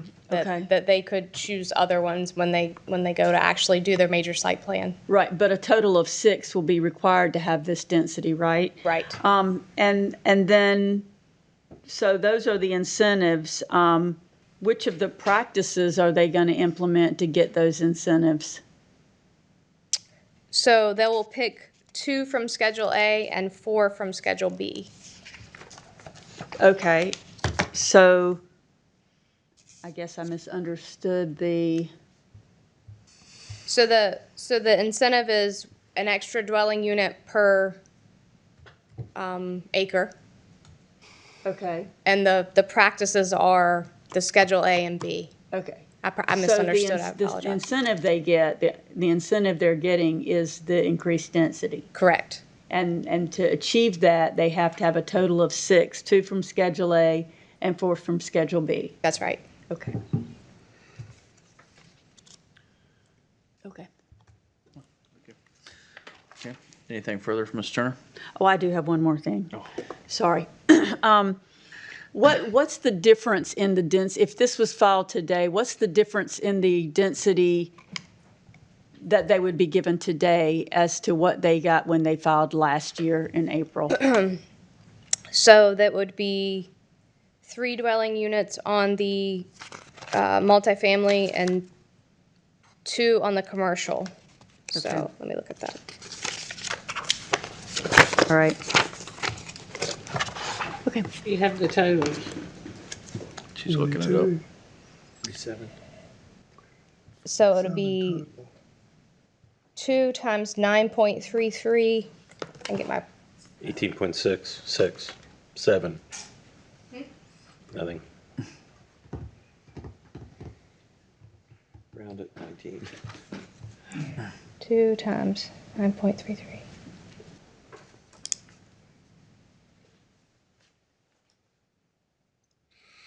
I apologize. 2 times 3.11, that's the commercial, which is 6.22. And then It's a longer 9.43 times 3, 28.29. 34. So they would only be allowed 34 today if they were doing this? Correct. Okay. Versus the 47, right? Right. Okay.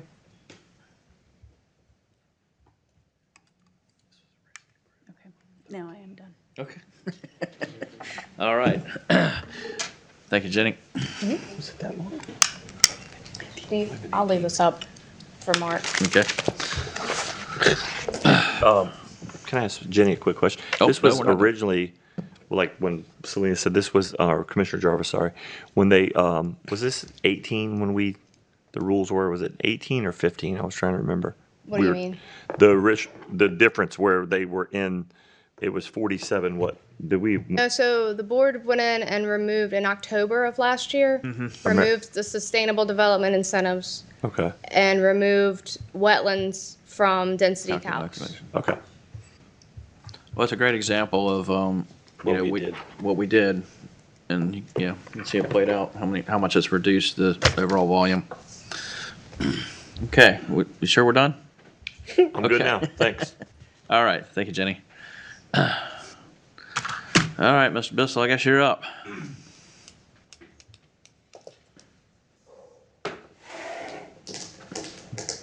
Thanks, Mr. Chairman.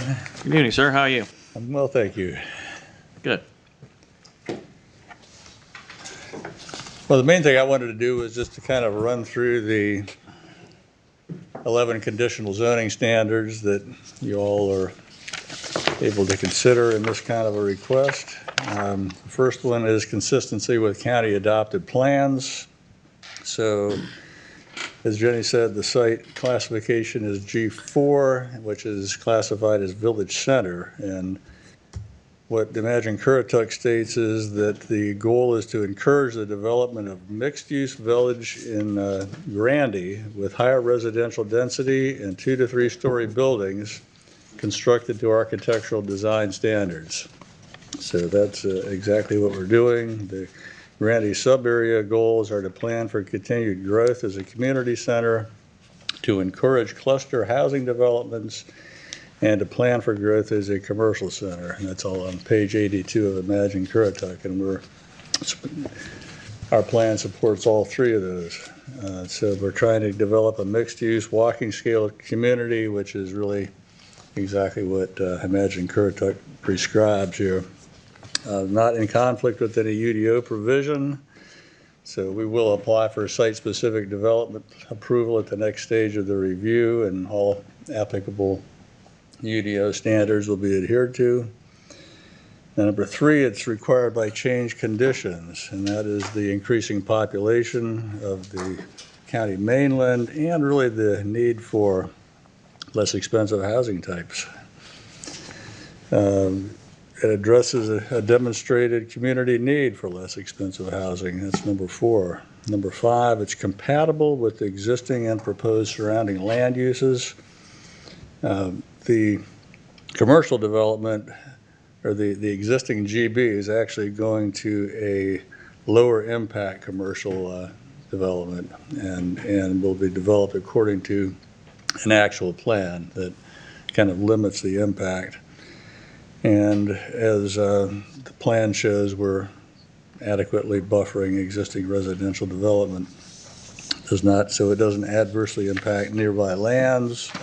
Stormwater will be modeled and managed. There is an excellent stormwater outlet there that we'll be utilizing. And it will result in logical and orderly development. So it's an infill development that really completes the existing development pattern in that part of Grandy. Creates no significant adverse impacts on the environment.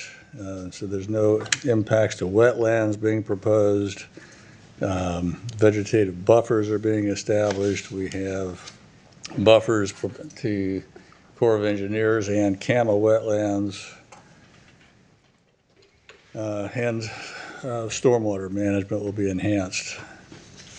It'll be adequately served by public facilities. So water and sewer facilities are available to serve the development. Stormwater will be properly managed. Solid waste is being addressed. And there will be adequate service for emergency vehicles on the road network that's being proposed, which is actually going to loop through the site from 168 and back to Poplar Branch Road. There will not be any adverse impact to land values, and it's not in conflict with the public interest and is in harmony with the purpose and intent of the UDO. So the proposed use is consistent with the applicable provisions of the UDO, the future land use plan, Imagine Currituck. It satisfies a demonstrated need for this type of housing in proximity to commercial amenities in the village center, has adequate water and sewer facilities available to serve it. As you may recall, this board already approved the site for sewer service by including it in the Waterside Villages Sewer District and allocating some capacity to it, and there is adequate, we're only using really a portion of the excess capacity that's available in the existing Waterside facility. The project, as Jenny indicated, appears to support the county's economic and community vision statement. So we ask for your support. I'll be glad to answer any questions. I know you got a few. Go ahead, ask yours, I'll get I'm mine. gonna be brief. You said that it would handle fire apparatus, and it looks like, I guess on the north side of the project, you have an apron that they could back into and turn around. But in the middle, it just kind of dead ends. Oh, there it is. Never mind. Shit, no, I've got it blown up. Saw the turnaround punched in. Never mind. That question doesn't. In public comment, it was mentioned that several of these units are going to be rentals and some will be sold. Do you have any idea what that's going to look like? How many are going to be maintained by the developer, I guess? I can't answer that question. I don't know that has been decided yet. Okay. It was in the public comment. Well, in the agenda packet Yeah. on page 112, So, it says that the intent is to have rentals. So that was one of my questions too. So do you know if that intent has changed? I'd probably just be subject to market conditions. I mean, we possibly will rent them, possibly sell them, not sure at this stage. for the record, could you state your name for us, please? My name's Jim Braithwaite. Thank you, Jim. Yeah. Just depends what interest rates are, building cost, how we go about it. Once we get the finer details, how much everything might cost and see whether it's viable to rent some, sell some, but not really sure at this stage. Well, since you're up here, then how do you see the property being managed overall? Do you see an on-site person or management? Do you have a management team that deals with rental properties? We'll to probably keep have it a up? management company that, if we do it ourselves, management company probably will do it. Probably won't be on-site because it's not big enough for a on-site manager. Usually those are a couple hundred units or more. Mm-hmm. Okay. Thank you. That's it for me. That's it for me too. Yeah. Yeah. Wow. Okay. Anything else? Questions, comments, concerns from the board? All right. Thank you. Oh, thank you. I guess that's it. That's for me. Yeah. Thank you. It's pretty well laid out. All right. This is a public hearing, and we have public comment during our public hearing. So at this time, the public is invited to come up and speak or ask questions. And have Mr. Curtis, if you'd like to come up. We'll need your name and address for the record, please. My name is Curtis Inge. I live at 136 Dolphin Court, Grandy, North Carolina. Thank you, sir. I am on the board for the Walnut Island Property Owners Association, but I'm not here representing them. I'm here representing me as a citizen. We just got the notice about this about a week and a half ago in the mail. And I've lived in Grandy now about 8 years. And I don't know, but we've had two major fires while I was living there. And one of them was the cotton gin. Mm-hmm. Within a couple hours of that fire breaking out, we were out of water in Grandy. We had no water, and I had no water coming out my faucet. They were pulling up in front of Barry's and pumping water out of the sound to put the fire out. Okay, that place burnt to the ground. Another one was a house on up the street further on stilts, burnt to the ground. We have a volunteer fire department, nothing against them. But you putting this high-density housing in an area like Lower Currituck, you're asking for disaster. I mean, it just doesn't make common sense. I mean, we have 2 grocery stores in this county, 2 food lines. Sometimes the one in Grandy's out of food because everybody's left the one in Moyock's run out, so they come down to this one. So I go down to the beach to buy food. I mean, we just don't have the infrastructure to support something like this. I think a little common sense is what we need. You know, until we develop, and much less we're taking away from the commercial part to put more houses in, where the commercial could help pay for some of this. And I'm gonna say one other thing about that. We got commercial property over on the beach side, Currituck County. You know, they get 2,500 gallons of water for, I think it's $16 a month. I live in Grandy. I get 2,000 gallons of water for $20 a month, plus $40 for sewer. And if I use 2,001 gallons, I now have an $80 sewer bill. Does that make any sense? Why am I subsidizing the rich people over here on the other side of the county where their commercial property used to make money? Now, that being said, we look at the sewer system problems you've had at Eagle Creek. Is that what we're going to have in Grandy? We didn't even have a laundromat in this county until 2019. Flippers finally got a permit because it was too much water going into the sewer system and the wash machine couldn't handle it. So how are we going to handle another 40, 50, 100 units of wash machines? I mean, I don't know what the plan is for all this. I haven't figured it all out. I sat here and listened. A whole lot of this will work and that'll work, but I live there and I've seen what happens. And I know our volunteer firefighters. And I know this is no place and no time to do this kind of building right now. And I thank you for your time, and I appreciate some consideration and give some deep thought to this. Thank you. Thanks, sir. There's no one else signed up to speak this evening. Saw a couple hands come up. James, why don't you come on up? Yes, sir. James Mims, 105 Chestnut. In my opinion, a developer does this for business, not public interest. Just a few things. Who determines a needed housing alternative and what's best for public interest without a single recent study that I know of that you've asked for my inquiry? This is not what the longstanding residents want. Can an engineer actually speak to what affects adjacent property values? He is not an appraiser. I suggest that we incentivize small businesses, not more density. That's what's in the public interest. Thank you. Thank you, sir. Is that you, John? Yes, sir. Come on up.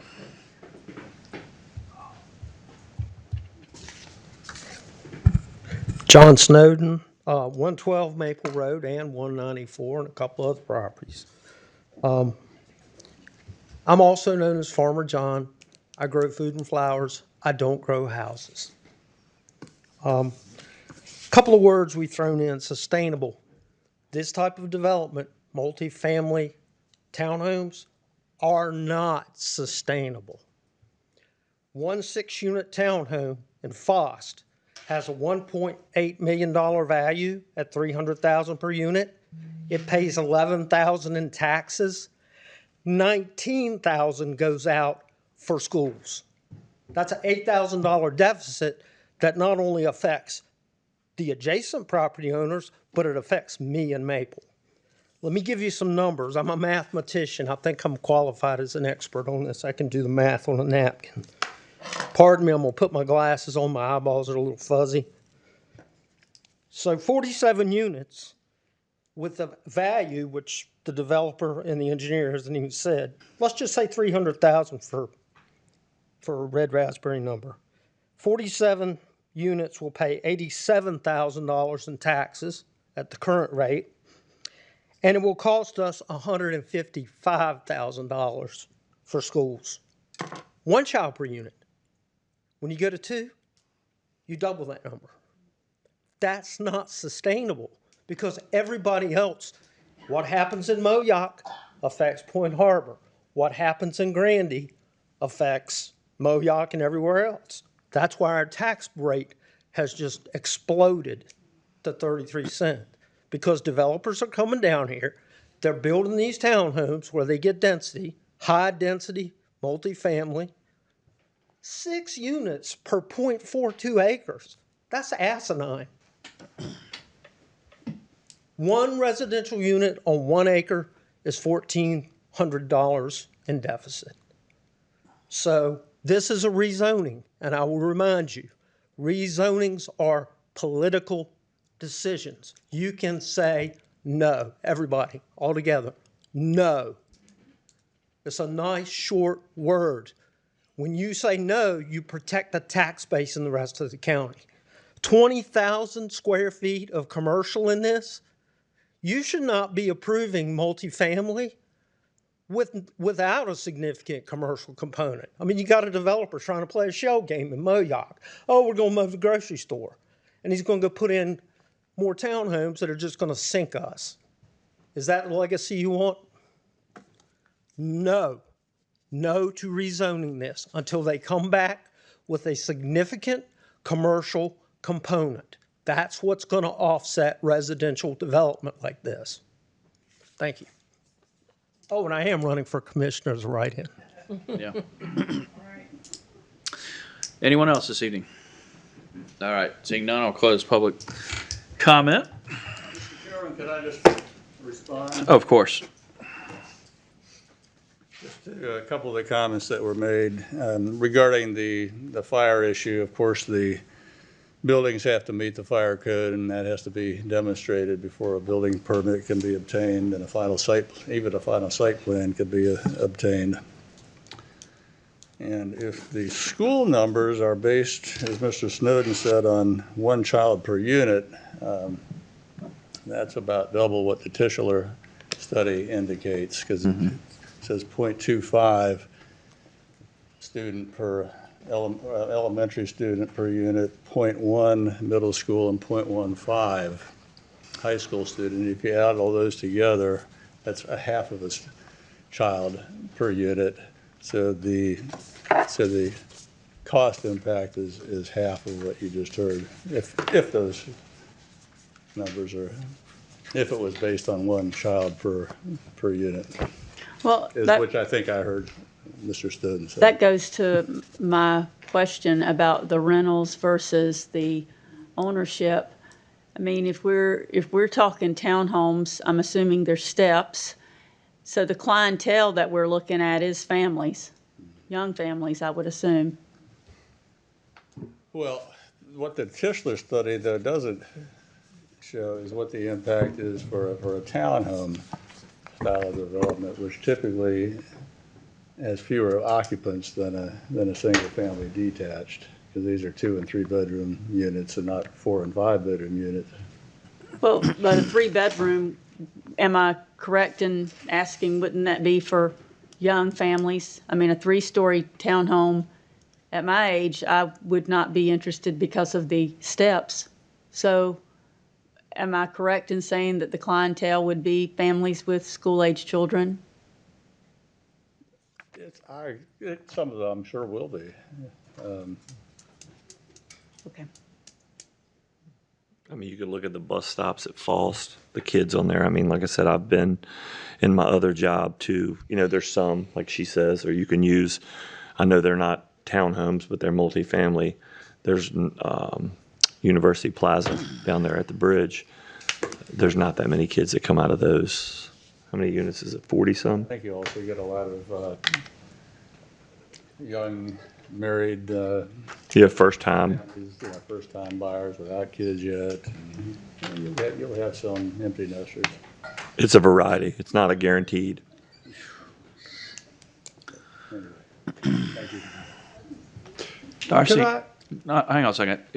Darcy, we had public comment. If you wanted to speak, you should have used it then.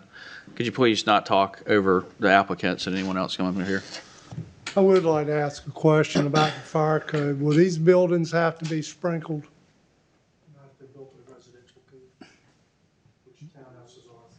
The What was the commercial. answer? Yes, they commercial- would. No, they No. wouldn't. Apartments are different from townhouses. That's all, yeah. And but now, what about the commercial? The commercial, what's the size where they're? Depends on the occupancy. That's what. So one of the things that was brought up was by Mr. Curtis was sewer and the funds, and I think it's an opportunity for people listening tonight to understand why there would be a disparity in the prices. So maybe you could talk for just a minute about enterprise funds and how they actually work. Sure. So we have separate enterprise funds, which are funds that are solvent. And we have mainland water, which provides water service to the mainland. We have mainland central sewer, which provides service at Moayac Regional, Maple Commerce, and Grandy Waterside Villages. And then we also have Southern Outer Banks water system at the beach. And then we have Ocean Sands Water and Sewer District at the beach as well. So each of the enterprise funds are separate. Their funds are not commingled, and the rates can be set differently for different systems. And the general concept is that the rates are set so the systems fund themselves. So in the case of Waterside Villages, the number of users on, and that's tied into the whole mainland system. So the number of users on the system vary between, say, the beach and here. Correct. The densities are much greater on the beach, and that's why there's a different cost. Correct. Okay. And it's a user-based system. Right. That the system that you use, that base is what is paying for that service to be. And then the other thing I'd like to, that was mentioned, Currituck County has little to nothing to do with Eagle Creek wastewater system. That is a private system. Okay. So when these new businesses come on, in this case, if this is approved and goes forward and has 20,000 square foot of business, they pay rather large tap fees that help offset the cost of them going on the system and then ultimately their use, and they will be then paying into it. And it's one more user or users that are going to be added on that help defray those costs. So I just want to make sure that's clear. It's a good opportunity to address that. It was an excellent point, and not a lot of people understand why these things happen. Yes, sir. What do you anticipate the value of the 2-story and the 3-story units being per unit? It'll just be market driven once we figure out all the cost and.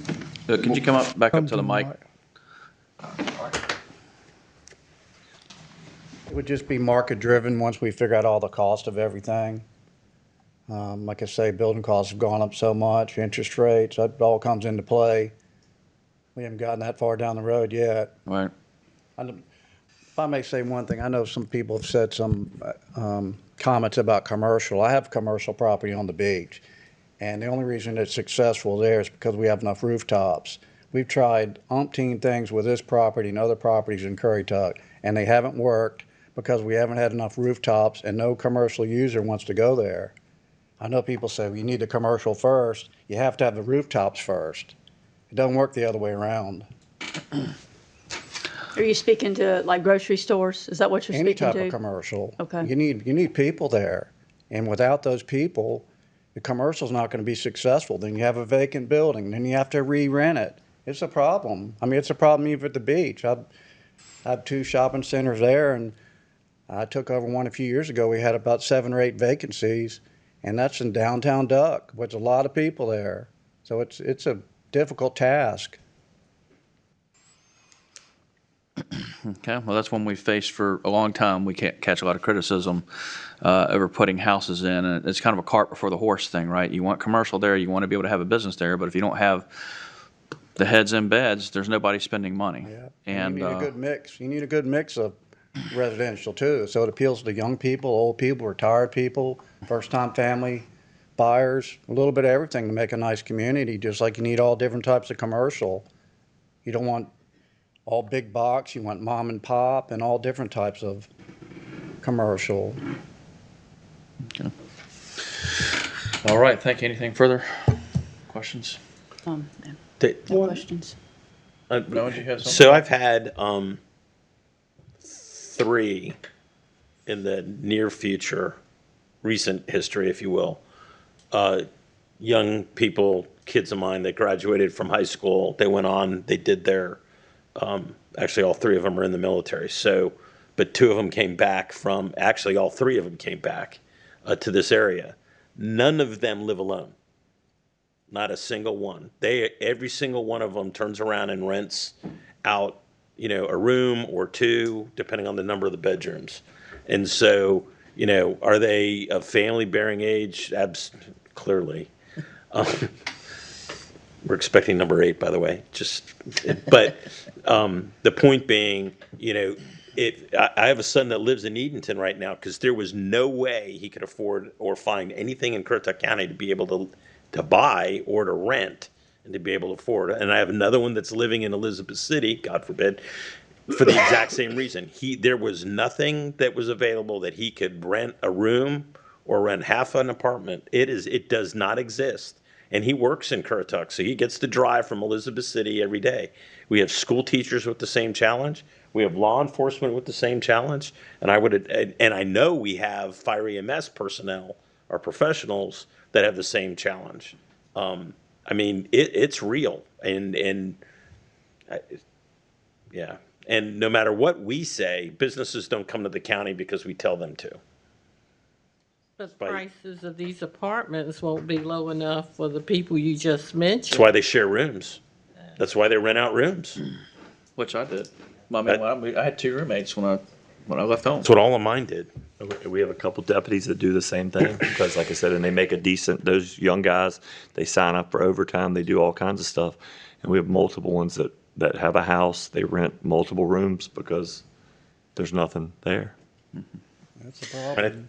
I think part of the reason we lost Sam Dahl is because he had to live in Elizabeth City and, he's working down at the beach. And that's just, That's a job. meeting's not for everybody. No. Okay. If this is approved, when do you anticipate construction might start? We've got a long way to go. We have several property owners that are working within their schedule too. So they'd have to find another place, and so we're accommodating them. So it'd be quite a while. 2 years, 3 years? It's going to take quite a long time just to get to the next stage. So after the bridge. No. It would take you have to get a site plan approved, you get the designs approved, be able to accommodate the 2 people out there now, make sure we find something that they're comfortable with and works for their schedule. I'd probably say a couple of years. And it will have to come back for an SUP, will it Right. not? Yeah. No. No. Oh, No. There are 2 options. One would be a subdivision, where they create lots through the townhome application, Oh, that's or right, yeah. the ordinance does allow for 0 lot line development, which is a major site plan review, which does not require a special use permit.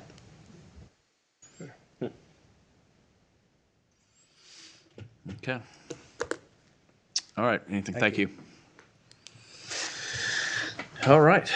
Well, if there's no further questions, and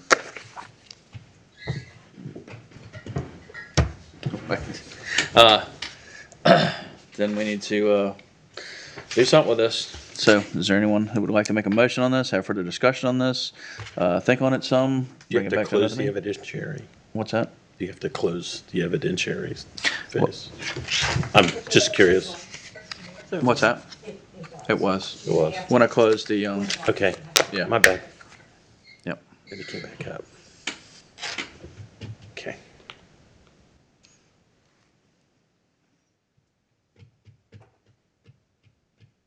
Mr. Chairman, can we take a couple-minute recess? I drank a little bit too. Yes, too sir. much Let's do drink, that. And then we'll come back and Let's take talk. 5. All right. We'll see you back here in 5 to 10 minutes. Thank you.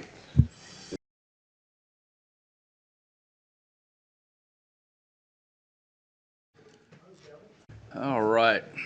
Let's get this meeting back into order. And so we've closed the public hearing portion of this, and all that's left is action on the board's part to vote it up or down, or wait. We also have the option of time to think about it and come back to it. So with that, I'll open the floor for whatever action. Dang it.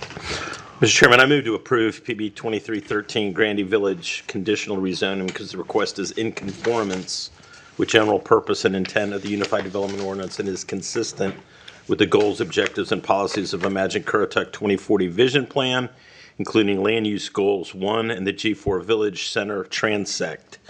Additionally, it's in compliance with CC Act 16, which is providing incentives for the development of a variety of workforce housing for mixed incomes, which this would serve to that public interest. And would include, and continuing, and it is reasonable in the public interest because size and location of the property is appropriate for the proposed use, and the request provides a needed housing alternative in the Grandy sub-area of Lower Currituck. Would also recommend that TRC review comments and applicants agreed upon conditions of approval, and the staff report shall become conditions of that approval. Okay, then, I don't remember reading it in there, but I would like to see the unit stay as presented with a mix of housing materials and things of that nature. Would you? You mean the It's one of them. Concept. It's one of them there. Okay, thank you. It's number 1 on page It is number, okay, thank you. 70. I read it this morning, but, okay, thank you. All right. We have a motion on the floor. Do we have a second? I'll second that. All those in favor? Aye. Any opposed? Nay. All right, the ayes have it. Thank you. She gets that? Okay. All right, moving on. I need to go get Mike. What's that? It might. Oh, yeah. Moving on. Moving on. They didn't turn on their mic?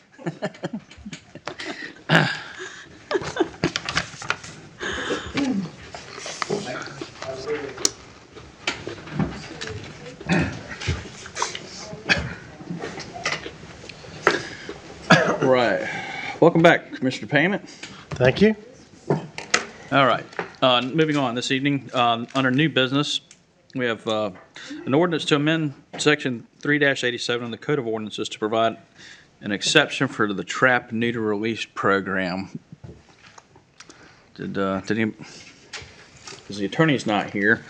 Did anyone have any questions, comments, or concerns with dealing with the trap and release? I just want to make a changes? comment. I just would like to thank the staff for working with this and getting this program squared away. I think it's important, the work that the staff has done to bring this program to the forefront, and I just want to thank our staff and the Animal Services Board that Commissioner McCord sits on for getting this program off the ground. If I may add, I did speak to Megan. We talked about this multiple times prior to what she had, as well as Rachel and everything. Like I said, the Animal Services in Currituck County does an amazing job. Rachel and her people are awesome, and we had lots of conversations about this as well.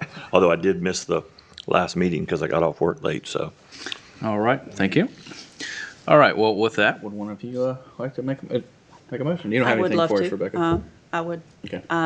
move to approve the ordinance, Section 3-87 of the Code of Ordinances to provide exception for trap neuter release program. Thank I'll you. second it. Thank you. We have a motion and a second.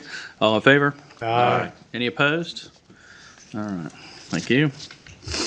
Next up is an interlocal government agreement for a veteran services officer, and I know this one's near and dear to your heart as well. It is. I am so proud of the partnership that we have built with Camden County and hiring a person to help our veterans with their mental health, navigating the complicated system, the benefits that will bring a benefit to our county because hopefully there'll be food on the shelves at Food Line so they can spend the money that they've earned. All right, thank you. Is there any comments, questions, and concerns? From the I'd board? just like to say the same thing. I know Rebecca Gay, our county manager, and our HR director, Melissa. I had so many phone calls from veterans in the community about this. And Melissa Futrell and Rebecca Gay, as well as Camden's assistants, did an amazing job. Because when day one, when this came into the budget of July 1st, and not knocking anybody, I think they thought like July 5th, after July 4th, somebody was starting. But everything takes a little bit of time. But you guys did a great job. And Melissa, our HR, I call her HR Melissa. They're amazing. So good job by the staff. Mr. Chairman, I'd like to also say that this is what happens at meetings. This all started with Selena and I sat down with Camden County, and it was discussed about the Veterans Resource Officer, and we're like, we can't afford it, and they said, we can't afford it, and we said, well, maybe if we come together, we can afford it. So that's why we go to these meetings. We come back, Selena's come back with so many good ideas from working hard with the opioid task force. And sometimes people complain when we go to meetings, oh, you're spending tax dollars. But in the long run, when you network with other people, it saves the county tax dollars. Okay, thank you. Well, if there's nothing else, can we have a motion for approval? So moved. I'll Kevin's second moved. it. So in a second, all in favor? Aye. Any opposed? All right, next up is board appointments. We have the ABC Board. Rhonda Galco is up for a possible appointment this evening to fill an unexpired term through September 1st, 2027 to replace Alec Parker, who had to resign. With that, I will move to approve Ms. Rhonda Galco for that position. Second. Thank you. All in favor? Aye. Any opposed? Nay. One no, thank you. All right, next up is consent agenda. Any comments, questions, or concerns on the consent agenda this evening? Give me 1 second, Mr. Chairman. I was going to ask a question on that. Okay. I wrote it down. I'm trying to remember. I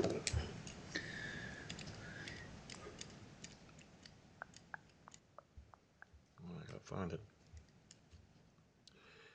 It was something on the